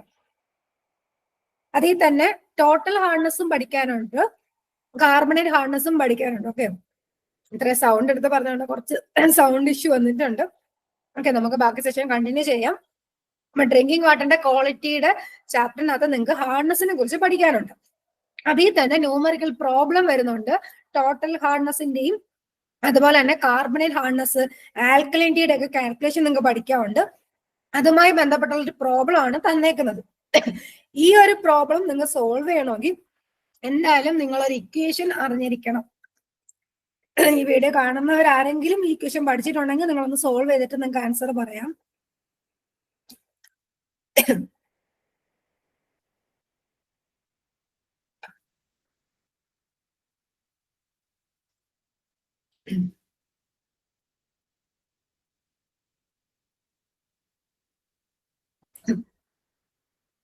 ഓക്കെ, അപ്പൊ ഡ്രിങ്കിങ് വാട്ടറിന്റെ സ്റ്റാൻഡേർഡ്സിനകത്ത് ക്വാളിറ്റി ഓഫ് ഡ്രിങ്കിങ് വാട്ടർ നിങ്ങൾ പഠിക്കുന്നുണ്ട്. അപ്പൊ അതിൽ വരുന്ന ഒന്നാണ് എന്ത്, ഹാർഡ്നസ് എന്ന് പറയുന്നത്. ഹാർഡ്നസിൽ തന്നെ ടോട്ടൽ ഹാർഡ്നസ് വരുന്നുണ്ട്, കാർബണേറ്റ് ഹാർഡ്നസ് വരുന്നുണ്ട്, നോൺ കാർബണേറ്റ് ഹാർഡ്നസ് വരുന്നുണ്ട്. ഇത് കാൽക്കുലേറ്റ് ചെയ്യുന്ന പ്രോബ്ലംസിന് വേണ്ടിയിട്ടും നിങ്ങൾക്ക് ഈസി ആയിട്ട് ഒരു ഇക്വേഷൻ പഠിക്കാനായിട്ടുണ്ട്. ഞാനിപ്പോ ആ ഇക്വേഷൻ ഒന്നും ഈ ഒരു സെഷനിൽ ഇൻക്ലൂഡ് ചെയ്തിട്ടില്ല. നിങ്ങൾക്ക് അതിനെ കുറിച്ചിട്ടുള്ള ക്ലാസ് വേണമെങ്കിൽ കമന്റ് ചെയ്തിരുന്ന നമുക്ക് അതിന്റെ സെപ്പറേറ്റ് ക്ലാസ് നമുക്ക് പ്രൊവൈഡ് ചെയ്യുന്നതായിരിക്കും. അപ്പൊ ടോട്ടൽ ഹാർഡ്നസ് എന്ന് പറയുമ്പോൾ ഇതിനകത്ത് ഇപ്പൊ എന്തൊക്കെ ഡേറ്റാസ് തന്നേക്കുന്നത്, കാൽഷ്യത്തിന്റെ അളവും തന്നിട്ടുണ്ട്, അതുപോലെ തന്നെ മെഗ്നീഷ്യത്തിന്റെ അളവും തന്നിട്ടുണ്ട് എങ്കിൽ കാൽഷ്യത്തിന്റെ കോൺസെൻട്രേഷൻ ഇൻറ്റു അവിടുത്തെ ഇക്വലന്റ് വെയിറ്റുകൾ എടുക്കുമ്പോൾ 50/20 പ്ലസ് മെഗ്നീഷ്യത്തിന്റെ കോൺസെൻട്രേഷൻ ഇൻറ്റു 50/12 എന്നും പറഞ്ഞ് നിങ്ങളൊരു ഇക്വേഷൻ പഠിച്ചിട്ടുണ്ട്. ആ ഇക്വേഷൻ യൂസ് ചെയ്തുകൊണ്ട് നിങ്ങൾക്ക് ടോട്ടൽ ഹാർഡ്നസ് കണ്ടുപിടിക്കാം. ഇനി അവിടെ ക്വസ്റ്റ്യനിൽ എടുത്ത് പറഞ്ഞേക്കുന്നുണ്ട് കാർബണേറ്റ് ഹാർഡ്നസ് കൂടി വേണമെന്ന്. കാർബണേറ്റ് ഹാർഡ്നസും നോൺ കാർബണേറ്റ് ഹാർഡ്നസും ഈ ടോട്ടലിനകത്ത് എത്ര ഉണ്ടെന്ന് കണ്ടുപിടിക്കണമെങ്കിൽ ആദ്യം നിങ്ങൾ ആൽക്കലിനിറ്റി ഒന്ന് കണ്ടുപിടിക്കണം. ആൽക്കലൈനിറ്റി കണ്ടുപിടിക്കാനുള്ള ഇക്വേഷൻ ആണ് HCO3 മൈനസിന്റെ കോൺസെൻട്രേഷൻ ഇൻറ്റു 50/61 പ്ലസ് CO3 മൈനസിന്റെ കോൺസെൻട്രേഷൻ ഇൻറ്റു 50/30 എന്നൊരു ഇക്വേഷനും നമ്മൾ പഠിച്ചു വെച്ചിട്ടുണ്ട്. അപ്പൊ ആ ഇക്വേഷനകത്ത് HCO3 മൈനസിന്റെ അളവ് അവിടെ തന്നിട്ടുണ്ട് 200. CO3 മൈനസ് തന്നിട്ടില്ല എന്ന് പറഞ്ഞാൽ അതിനർത്ഥം അത് 0 എടുക്കുക എന്നുള്ളത് തന്നെയാണ്. അപ്പൊ അത് വെച്ച് കാൽക്കുലേറ്റ് ചെയ്യുമ്പോൾ നിങ്ങൾക്ക് അവിടുത്തെ ആൽക്കലൈനിറ്റി കിട്ടും. അപ്പൊ ടോട്ടൽ ഹാർഡ്നസും കിട്ടി, ആൽക്കലൈനിറ്റിയും കിട്ടിയെങ്കിൽ ടോട്ടൽ ഹാർഡ്നസ് ആൽക്കലൈനിറ്റിയേക്കാൾ ഗ്രേറ്റർ ആണ് വരുന്നതെങ്കിൽ അവിടുത്തെ കാർബണേറ്റ് ഹാർഡ്നസ് എന്ന് പറയുന്നത് നിങ്ങൾ ഈ കണ്ടുപിടിച്ച ആൽക്കലൈനിറ്റിക്ക് ഈക്വൽ ആയിരിക്കും. അപ്പൊ ടോട്ടൽ കാർബണേറ്റ് ഹാർഡ്നസ് കിട്ടിക്കഴിഞ്ഞാൽ നോൺ കാർബണേറ്റ് എങ്ങനെ കണ്ടുപിടിക്കാം, ടോട്ടലിൽ നിന്നും കാർബണേറ്റ് ഹാർഡ്നസ് മൈനസ് ചെയ്താൽ മതി. സോ ഈ ഒരു ചോദ്യം നിങ്ങൾക്ക് സോൾവ് ചെയ്തിട്ട്, ഈ വീഡിയോ ആരെങ്കിലും കാണുന്നുണ്ട്, ഈ ഒരു ചോദ്യം വരെ നിങ്ങൾ കണ്ടിട്ടുണ്ട് എങ്കിലും ഒന്ന് സോൾവ് ചെയ്തിട്ട് ഇതിന്റെ ടോട്ടൽ ഹാർഡ്നസും കാർബണേറ്റ് ഹാർഡ്നസ് വാല്യൂ ഓപ്ഷൻ ഏതാണ്, വാല്യൂ എത്രയാണെന്നുള്ളത് ജസ്റ്റ് ഒന്ന് കമന്റ് ചെയ്യാൻ ശ്രമിക്കുക. ഈ ഒരു ക്വസ്റ്റ്യൻ കാണുന്നുണ്ടെങ്കിൽ അപ്പൊ കാൽക്കുലേറ്റ് ചെയ്യുമ്പോൾ എത്ര വാല്യൂ കിട്ടുന്നത് നിങ്ങൾ തന്നെ കമന്റ് ചെയ്യാം. അപ്പൊ ഇങ്ങനെയുള്ള പ്രോബ്ലംസും പ്രീവിയസ് ഇയർ കഴിഞ്ഞ അസിസ്റ്റന്റ് ടൗൺ പ്ലാനർ എക്സാമിന് ചോദിച്ചിട്ടുണ്ട്. അതിൽ നിന്ന് നിങ്ങൾക്ക് എന്ത് മനസ്സിലാക്കാം, എല്ലാ ടോപ്പിക്കുകളും നമുക്ക് പഠിക്കണം, തിയറിയും അതുപോലെ തന്നെ ന്യൂമറിക്കൽ പ്രോബ്ലം പഠിക്കണം. എയുടെ എക്സാമിന് ഇമ്പോർട്ടന്റ് ആയിട്ടുള്ള ഒരു ടോപ്പിക് തന്നെയാണ് ഈ ഒരു ഹാർഡ്നസിന്റെ കാൽക്കുലേഷൻ പോർഷൻ എന്ന് പറയുന്നത്. പ്രോബ്ലം ചോദിക്കുന്നത് തന്നെയാണ്.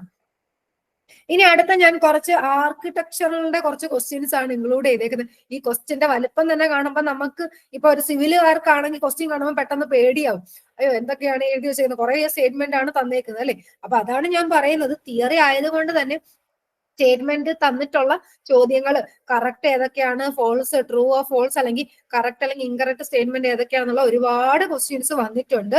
Four G20 summit India has set several priorities for its presidency. The key priorities include green development, climatic, finance and life, accelerated specific and resilient growth, curbing sustainable growth, technological transformation and digital public infrastructure, multilateral institutions for the 21st century, women-led development. ഇത്രയും കാര്യങ്ങളിൽ ഏതൊക്കെ priority areas ആണ് correct എന്ന് പറയുന്നത്. ഈ ഒരു ചോദ്യം answer ചെയ്യണമെങ്കിൽ നമുക്ക് കറക്കി കുത്താനായിട്ട് പറ്റുമോ? ഇല്ല, ഉറപ്പായിട്ട് നെഗറ്റീവ് അടിക്കും. നമ്മൾ ഈ ഒരു ടോപ്പിക്ക് പഠിച്ചിട്ടില്ല, കവർ ചെയ്തിട്ടില്ലെങ്കിൽ ഒരിക്കലും നിങ്ങൾ അറ്റൻഡ് ചെയ്യാൻ ശ്രമിക്കരുത്. കാരണം കറക്കി കുത്തുന്നത് ശരിയല്ല. നമ്മുടെ കേരള PSCക്ക് ലക്കെന്നും പറഞ്ഞ് വിചാരിച്ചിരുന്നിട്ടൊന്നും കാര്യമില്ല.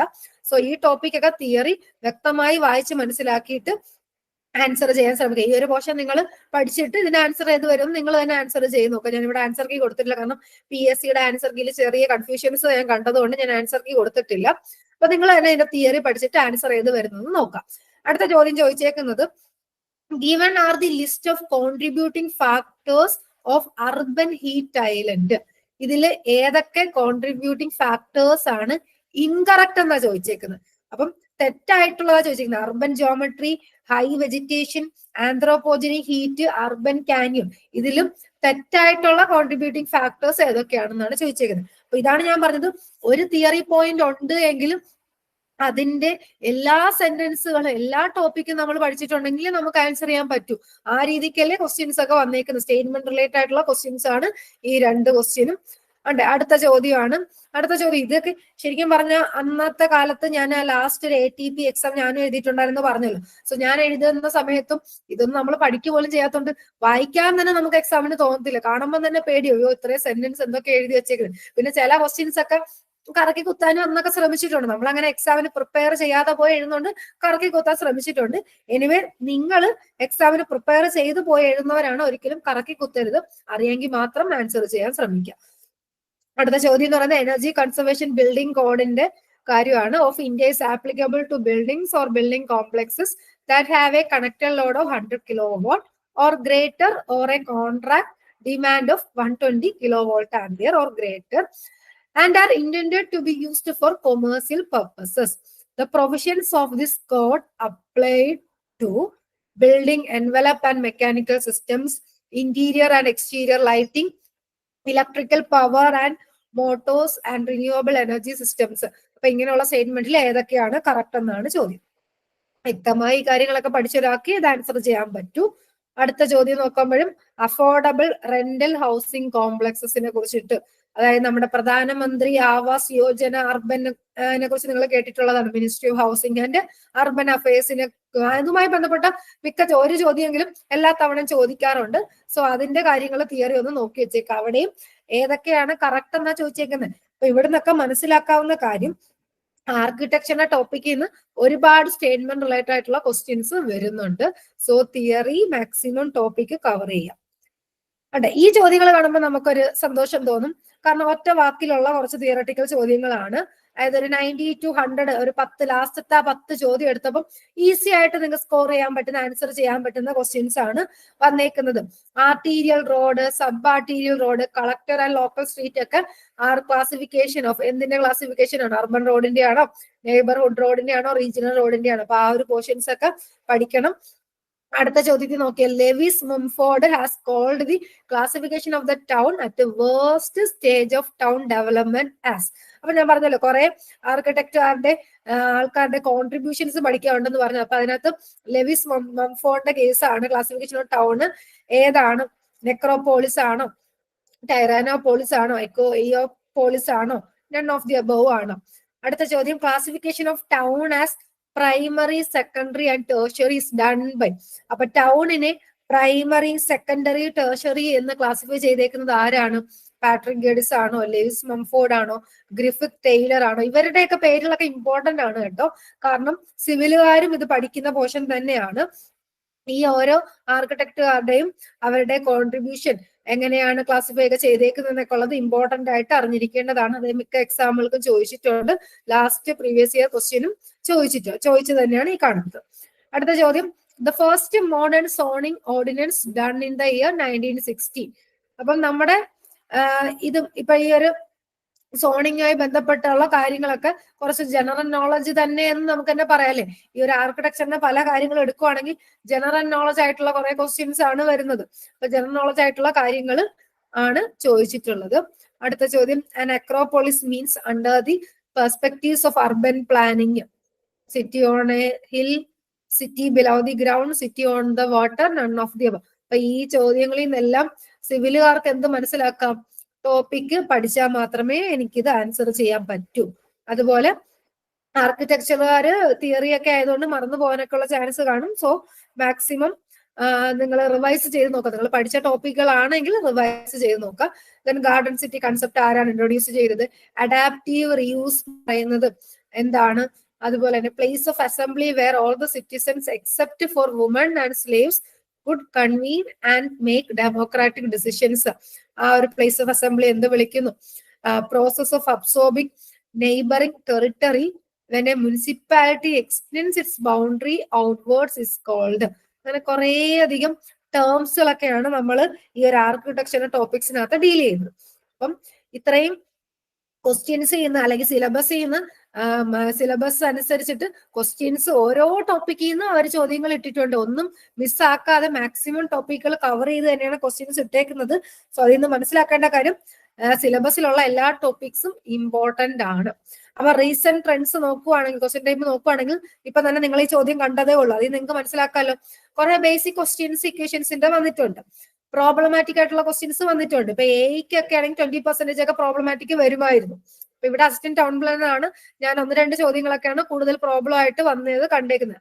പിന്നെ സ്റ്റേറ്റ്മെന്റ് ടൈപ്പിലുള്ള ക്വസ്റ്റ്യൻസ് ആണ് മിക്കതും.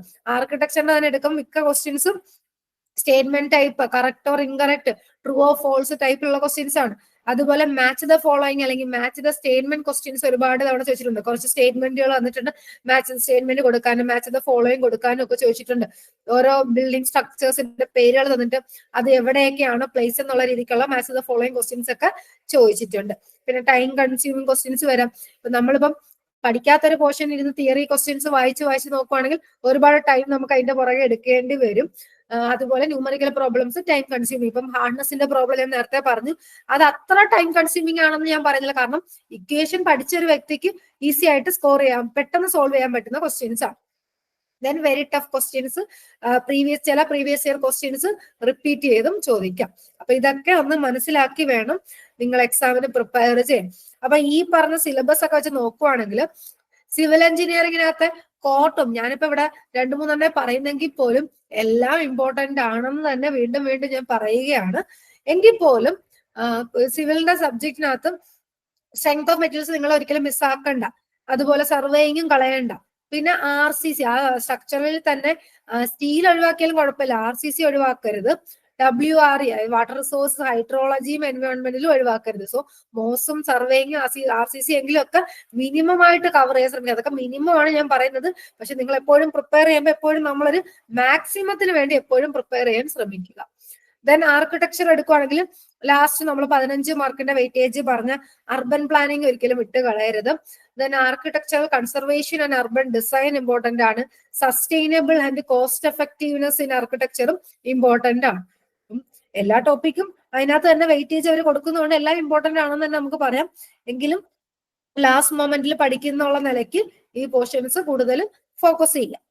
സോ ഹൗ ടു പ്രിപ്പയർ, ഇപ്പൊ ഞാൻ ഈ പറഞ്ഞ കാര്യങ്ങൾ തന്നെയാണ്. ഇപ്പൊ ഈ നമ്മൾ സിലബസ് കണ്ടു, പ്രീവിയസ് ഇയർ ക്വസ്റ്റ്യൻ പേപ്പർ കണ്ടു. അപ്പൊ ഇതൊക്കെ കണ്ട് ട്രെൻഡ് എന്താന്ന് മനസ്സിലാക്കി ഇനി നമ്മൾ അതിനനുസരിച്ച് പ്രിപ്പയർ ചെയ്യാം, അത്രേ പറയാനുള്ളൂ. അതായത് understand the exam pattern and syllabus.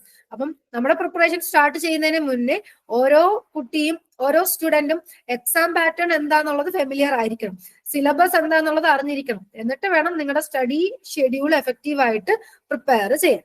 Then standard books refer ചെയ്യാം. ഇപ്പൊ നമുക്ക് ഈ ആർക്കിടെക്ചറിന്റെ പോർഷൻസ് ഒക്കെ എടുക്കുമ്പോൾ നമുക്ക് എന്തെങ്കിലും സ്റ്റാൻഡേർഡ് ടെക്സ്റ്റ് ബുക്കുകൾ വരുവാണെങ്കിൽ നമുക്കത് റെഫർ ചെയ്യുന്നത് ബെറ്റർ ആയിരിക്കും. ആർക്കിടെക്ചറുകാർക്ക് സിവിലിന്റെ സ്റ്റാൻഡേർഡ് ബുക്സ് റെഫർ ചെയ്യുന്നതും ബെറ്റർ ആയിരിക്കും.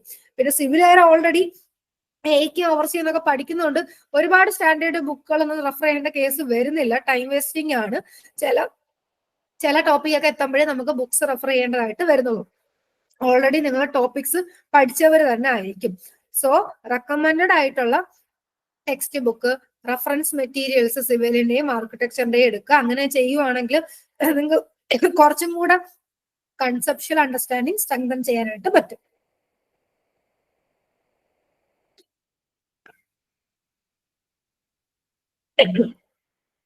ഓക്കെ, അടുത്തത് പ്രാക്ടീസ് പ്രീവിയസ് ഇയർ പേപ്പേഴ്സ്. തൊട്ട് മുന്നേ ഞാൻ കാണിച്ചത് തന്നെ അസിസ്റ്റന്റ് ടൗൺ പ്ലാനറിന്റെ ക്വസ്റ്റ്യൻ പേപ്പർ ആയിരുന്നു. സോ ആ ഒരു പ്രീവിയസ് ഇയറിന്റെ ക്വസ്റ്റ്യൻ പാറ്റേൺ കാണുമ്പോൾ തന്നെ നിങ്ങൾക്ക് മനസ്സിലാക്കാം എങ്ങനെയുള്ള ചോദ്യങ്ങളാണ് വരുന്നത്, അല്ലെങ്കിൽ എന്റെ ടൈം മാനേജ്മെന്റ് എങ്ങനെ ഇംപ്രൂവ് ചെയ്യാൻ പറ്റും. സ്റ്റേറ്റ്മെന്റ് റിലേറ്റഡ് ആയിട്ടുള്ള ക്വസ്റ്റ്യൻസ് ആ വരുന്നെങ്കിൽ ഞാൻ ആ സ്റ്റേറ്റ്മെന്റ് ക്വസ്റ്റ്യൻ ചെയ്യാൻ വേണ്ടി എത്രമാത്രം ടൈം എടുത്തു, അതിന് എനിക്ക് എത്രമാത്രം ടൈം അവിടെ മാറ്റി വെക്കേണ്ടതായിട്ട് വരും. അങ്ങനെയൊക്കെ ഉള്ള കാര്യങ്ങൾ നിങ്ങളുടെ ഒരു ടൈം മാനേജ്മെന്റ് ഇംപ്രൂവ് ചെയ്യിക്കാനും ക്വസ്റ്റ്യൻസ് എങ്ങനത്തെ ടൈപ്പാണ് വരുന്നതെന്ന് മനസ്സിലാക്കാനും പ്രീവിയസ് ഇയർ പേപ്പേഴ്സ് പ്രാക്ടീസ് ചെയ്യുന്നത് ഹെൽപ്പ് ചെയ്യും. ദെൻ മോക്ക് ടെസ്റ്റുകൾ എടുക്കുക എന്നുള്ളത്. അപ്പൊ റെഗുലർ ആയിട്ട് നിങ്ങൾ മോക്ക് ടെസ്റ്റുകൾ കണ്ടക്ട് അല്ലെങ്കിൽ അറ്റൻഡ് ചെയ്യുവാണെങ്കിൽ നിങ്ങൾക്ക് അതൊരു കോൺഫിഡൻസ് ബൂസ്റ്റ് ചെയ്യിക്കാനും അതുപോലെ തന്നെ നിങ്ങളുടെ സ്പീഡ് എൻഹാൻസ് ചെയ്യിക്കാനും അതുപോലെ വീക്ക് ഏരിയ ഒക്കെ ഏതായിരുന്നു എന്ന് മനസ്സിലാക്കാനും നിങ്ങളെ ഹെൽപ്പ് ചെയ്യുന്നത് മോക്ക് ടെസ്റ്റുകൾ തന്നെയാണ്. അപ്പം പല ഇൻസ്റ്റിറ്റ്യൂട്ടുകളിൽ നിന്നാണെങ്കിലും ഓൺലൈൻ വെബ്സൈറ്റുകളിൽ നിന്നാണെങ്കിലും ഒക്കെ ടെസ്റ്റ് സീരീസ് നിങ്ങൾക്ക് അവൈലബിൾ ആയിട്ട് കിട്ടും. അങ്ങനെയുള്ള മോക്ക് ടെസ്റ്റുകളൊക്കെ നിങ്ങളൊന്ന് അറ്റൻഡ് ചെയ്യുക. അപ്പൊ നിങ്ങളുടെ കോൺഫിഡൻസും കൂടും, നിങ്ങൾക്ക് ഓരോ ക്വസ്റ്റ്യൻ അറ്റൻഡ് ചെയ്യുന്നതിന്റെ സ്പീഡ് നിങ്ങൾക്ക് എൻഹാൻസ് ചെയ്യിക്കാൻ പറ്റും, വീക്ക് ഏരിയ ഐഡന്റിഫൈ ചെയ്ത് നമുക്ക് പഠിക്കാനായിട്ട് പറ്റും.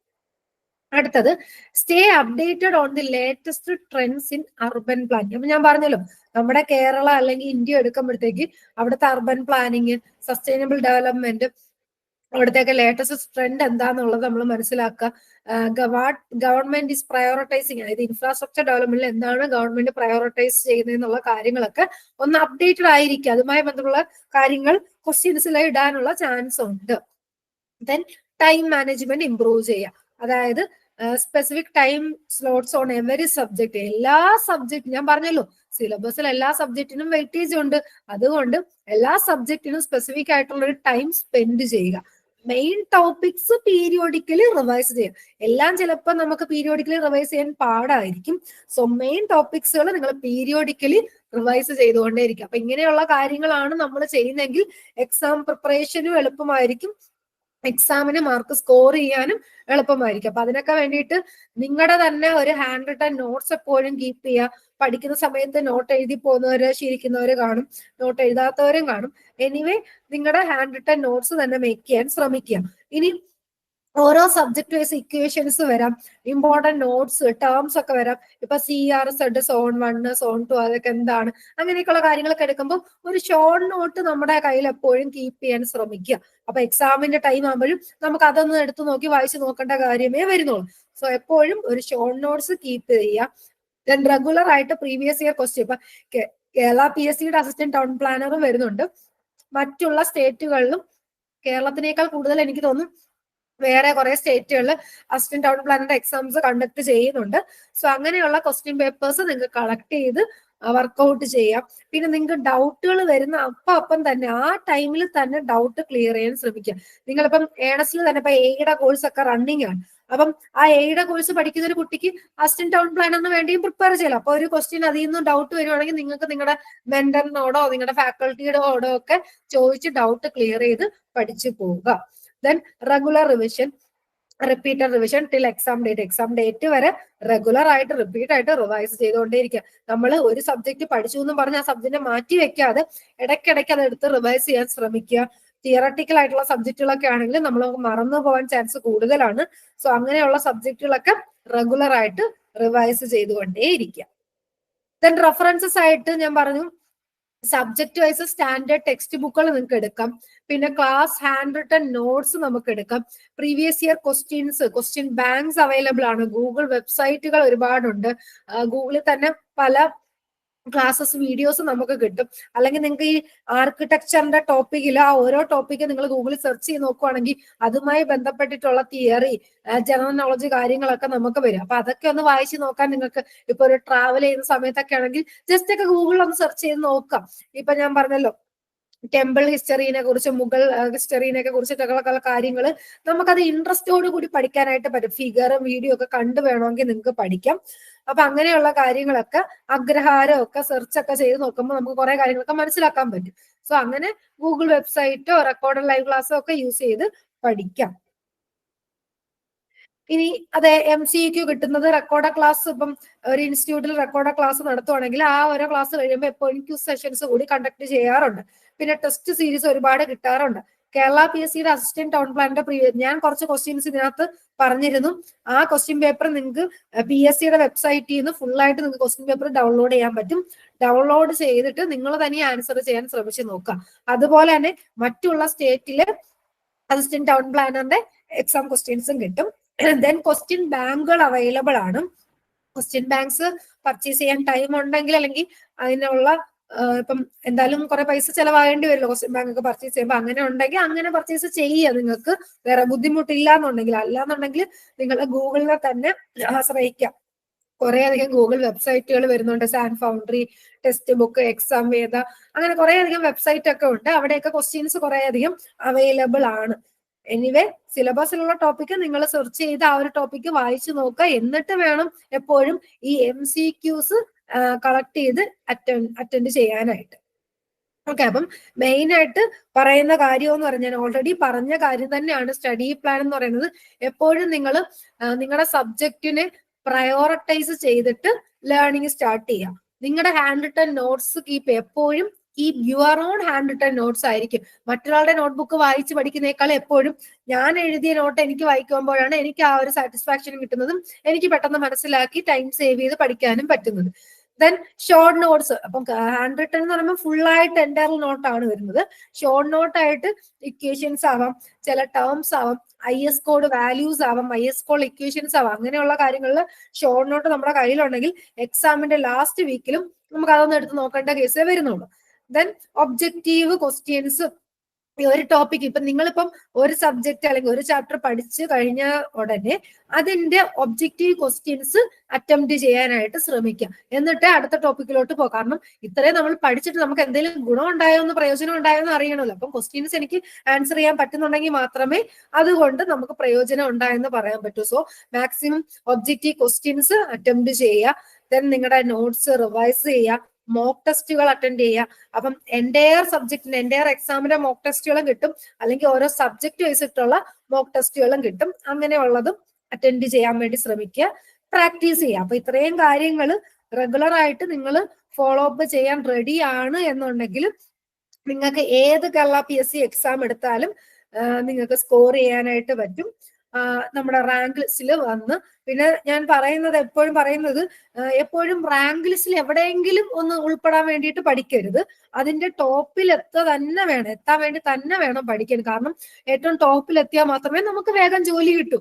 അല്ലെങ്കിൽ പിന്നെ വർഷങ്ങൾ കാത്തിരുന്ന് അവസാനം 3 വർഷം എന്റെ വാലിഡിറ്റിയും കഴിഞ്ഞു പോകും. ചിലപ്പോൾ നമുക്ക് മിസ്സായി പോവാം. നമ്മുടെ റാങ്കിന്റെ തൊട്ട് മുന്നേ വരെ ആവാം അഡ്വൈസ് പോകുന്നത്. അങ്ങനെ കുറെ പ്രശ്നങ്ങൾ, ഒരുപാട് പേരുടെ അനുഭവങ്ങൾ ഞാൻ കേട്ടിട്ടുണ്ട്. സോ പിന്നെ നമ്മൾ ഈ കുറെ നാള് PSCയിൽ കേസിന് പുറകെ പോകേണ്ടി വരും, കുറെ കാര്യങ്ങളൊക്കെ ചെയ്യേണ്ടി വരും. അതുകൊണ്ട് എപ്പോഴും ടോപ്പ് റാങ്കിൽ എത്താൻ വേണ്ടി പഠിക്കാം. ഓക്കെ, അപ്പം മെയിൻ ആയിട്ട് ഞാൻ അസിസ്റ്റന്റ് ടൗൺ പ്ലാനർ എക്സാമിന്റെ ഇമ്പോർട്ടൻസ് ആണ്.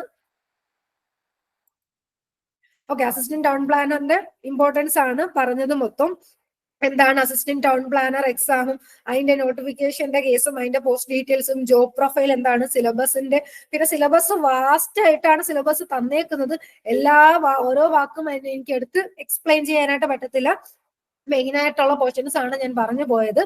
സോ മാക്സിമം ടോപ്പിക്കുകൾ നിങ്ങൾ കവർ ചെയ്ത് പഠിക്കാൻ ശ്രമിക്കുക. അപ്പൊ സിവിലുകാരാണ് എങ്കിൽ നിങ്ങൾ ഈ ഒരു ആർക്കിടെക്ചറിന്റെ സബ്ജക്ട് പഠിക്കാനായിട്ട് ഈ ഒരു ടൈം യൂസ് ചെയ്യുക. അപ്പം ഈ ഒരു മാർച്ച് ഏപ്രിൽ മാസം എന്ന് പറയുന്നത് ആർക്കിടെക്ചറിന്റെ ടോപ്പിക്ക് തന്നെ പഠിക്കാൻ യൂസ് ചെയ്യുക. ഓൾറെഡി നിങ്ങൾ സിവിൽ പഠിച്ചവരാണ്. ഇപ്പൊ എക്ക് പ്രിപ്പയർ ചെയ്ത ഒരു കുട്ടിക്കാണെങ്കിലും എളുപ്പമായിരിക്കും. എന്തായാലും സിവിലിന്റെ പോർഷൻ നിങ്ങൾ സേഫ് ആയിട്ട് വെച്ചിട്ടുണ്ട്. ഇനി ആ ഒരു ആർക്കിടെക്ചറിന്റെ കുറച്ച് ഇമ്പോർട്ടന്റ് പോർഷൻസ് ഒന്ന് പഠിച്ചാൽ മതി. ഉറപ്പായിട്ടും കട്ട് ഓഫ് മാർക്ക് കടക്കാനായിട്ട് പറ്റും. ലാസ്റ്റ് ഇയറിൽ കട്ട് ഓഫ് 50 ആണെന്നും കരുതി ഇപ്പോഴും 50 ആവണമെന്നോ അതിൽ കുറയണമെന്നോ ഒന്നും ഒരു നിർബന്ധവും ഇല്ല. ചിലപ്പോൾ കോമ്പറ്റീഷൻ വെച്ചിട്ട് എല്ലാവരും നല്ല രീതിക്ക് ആൻസർ ചെയ്യുവാണെങ്കിൽ 50 അബവ് വരാം.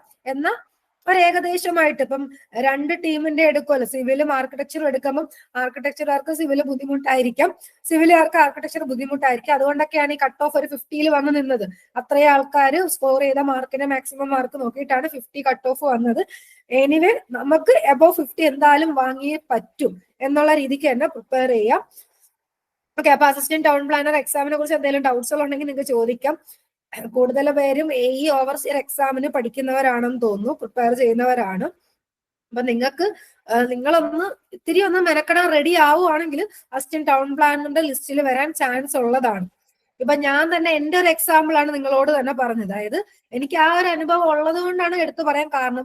ഞാൻ ആ സിവില് എക്സാമിനായിട്ട് പഠിച്ചതല്ല, സിവില് പഠിച്ചിട്ടുണ്ട്, അല്ലെങ്കിൽ ഞാൻ വർക്ക് ചെയ്യുന്ന സമയത്ത് തന്നെയാണ് സിവിലിന്റെ ആ ഒരു നോളജ് കൊണ്ട് ആ ഒരു എക്സാം എഴുതിയത്. എന്നിട്ടാണ് ആ ഒരു 48 മാർക്ക്. ഇപ്പൊ റിസൾട്ട് നമ്മുടെ PSC സൈഡിൽ റിസൾട്ട് നമുക്ക് കാണാൻ പറ്റുമല്ലോ. സോ 48 മാർക്ക് കിട്ടിയ ഒരു 3 ക്വസ്റ്റ്യൻ അല്ലെങ്കിൽ ഒരു ആർക്കിടെക്ചറിൽ ഒരു 5 ക്വസ്റ്റ്യനും കൂടെ ആൻസർ ചെയ്തിരുന്നെങ്കിലും മെയിൻ ലിസ്റ്റിൽ ആ 20 പേർ ഒരാളാകാൻ പറ്റുമായിരുന്നു. സോ അതുകൊണ്ട് നിങ്ങൾ ആർക്കിടെക്ചറിന്റെ സിലബസിൽ ഉള്ളതും സിവിലുകാർ പഠിക്കുക, ആർക്കിടെക്ചറിലുകാർ സിവിലിന്റെ സബ്ജക്റ്റും പഠിക്കാം. 2 സബ്ജക്റ്റിനും ഈക്വൽ ഇമ്പോർട്ടൻസ് കൊടുത്ത് പഠിക്കുക. ഓക്കെ, ഇനി ഈ അസിസ്റ്റന്റ് ടൗൺ പ്ലാനറിന്റെ എന്തെങ്കിലും ക്ലാസ്സസോ വീഡിയോസ് ക്വസ്റ്റ്യൻ ഡിസ്കഷൻസ് ഒക്കെ, അല്ലെങ്കിൽ ഇപ്പം നമ്മുടെ മുന്നിൽ വീഡിയോ ക്ലാസ് ആയിട്ട് വേണമെന്നോ അല്ലെങ്കിൽ ക്വസ്റ്റ്യൻ ഡിസ്കഷനോ ഒക്കെ വേണമെന്നൊക്കെ നിങ്ങൾക്ക് ആഗ്രഹം ഉണ്ടെങ്കിൽ നിങ്ങൾക്ക് കമന്റ് ചെയ്യാം. നിങ്ങളുടെ റിക്വയർമെന്റ് വരുവാണെങ്കിൽ മാത്രമേ നമ്മൾ ക്ലാസ്സസ് കൂടി കണ്ടക്ട് ചെയ്യുന്നുള്ളൂ. കറന്റ്ലി ഏണസ്റ്റില് എയുടെ ക്ലാസ്സസ് റണ്ണിങ് ഉണ്ട്. അപ്പൊ യൂട്യൂബ് ലൈവില് കുറച്ച് വീഡിയോസ് നിങ്ങൾക്ക് കാണാനായിട്ട് പറ്റും. അപ്പൊ അങ്ങനെയുള്ള ക്ലാസ്സും കൂടെ നിങ്ങൾ എടുക്കുവാണെങ്കിൽ സിവിലിന്റെ പോർഷൻ നിങ്ങൾക്ക് സേഫ് ആയിട്ട് പ്രിപ്പയർ ചെയ്യാൻ പറ്റും. ബാക്കിയുള്ളത് ആർക്കിടെക്ചറിന്റെ പോർഷനാണ്. ഓക്കെ, എന്തെങ്കിലും ഡൗട്ട് ഉള്ളവർ ഇപ്പൊ ഈ വീഡിയോ ഇപ്പം ഇതിന് ശേഷം കാണുന്നവർ കാണും. അപ്പൊ അവർക്ക് എന്തെങ്കിലും അസിസ്റ്റന്റ് ടൗൺ പ്ലാനർ എക്സാമിനെ കുറിച്ച് ഡൗട്ട് ഉണ്ടാണെങ്കിൽ കമന്റ് ചെയ്ത് ചോദിക്കാം. ഓക്കെ ഓക്കെ, അപ്പൊ നമുക്ക് ഇന്നത്തെ സെഷൻ വൈൻഡപ്പ് ചെയ്യാം.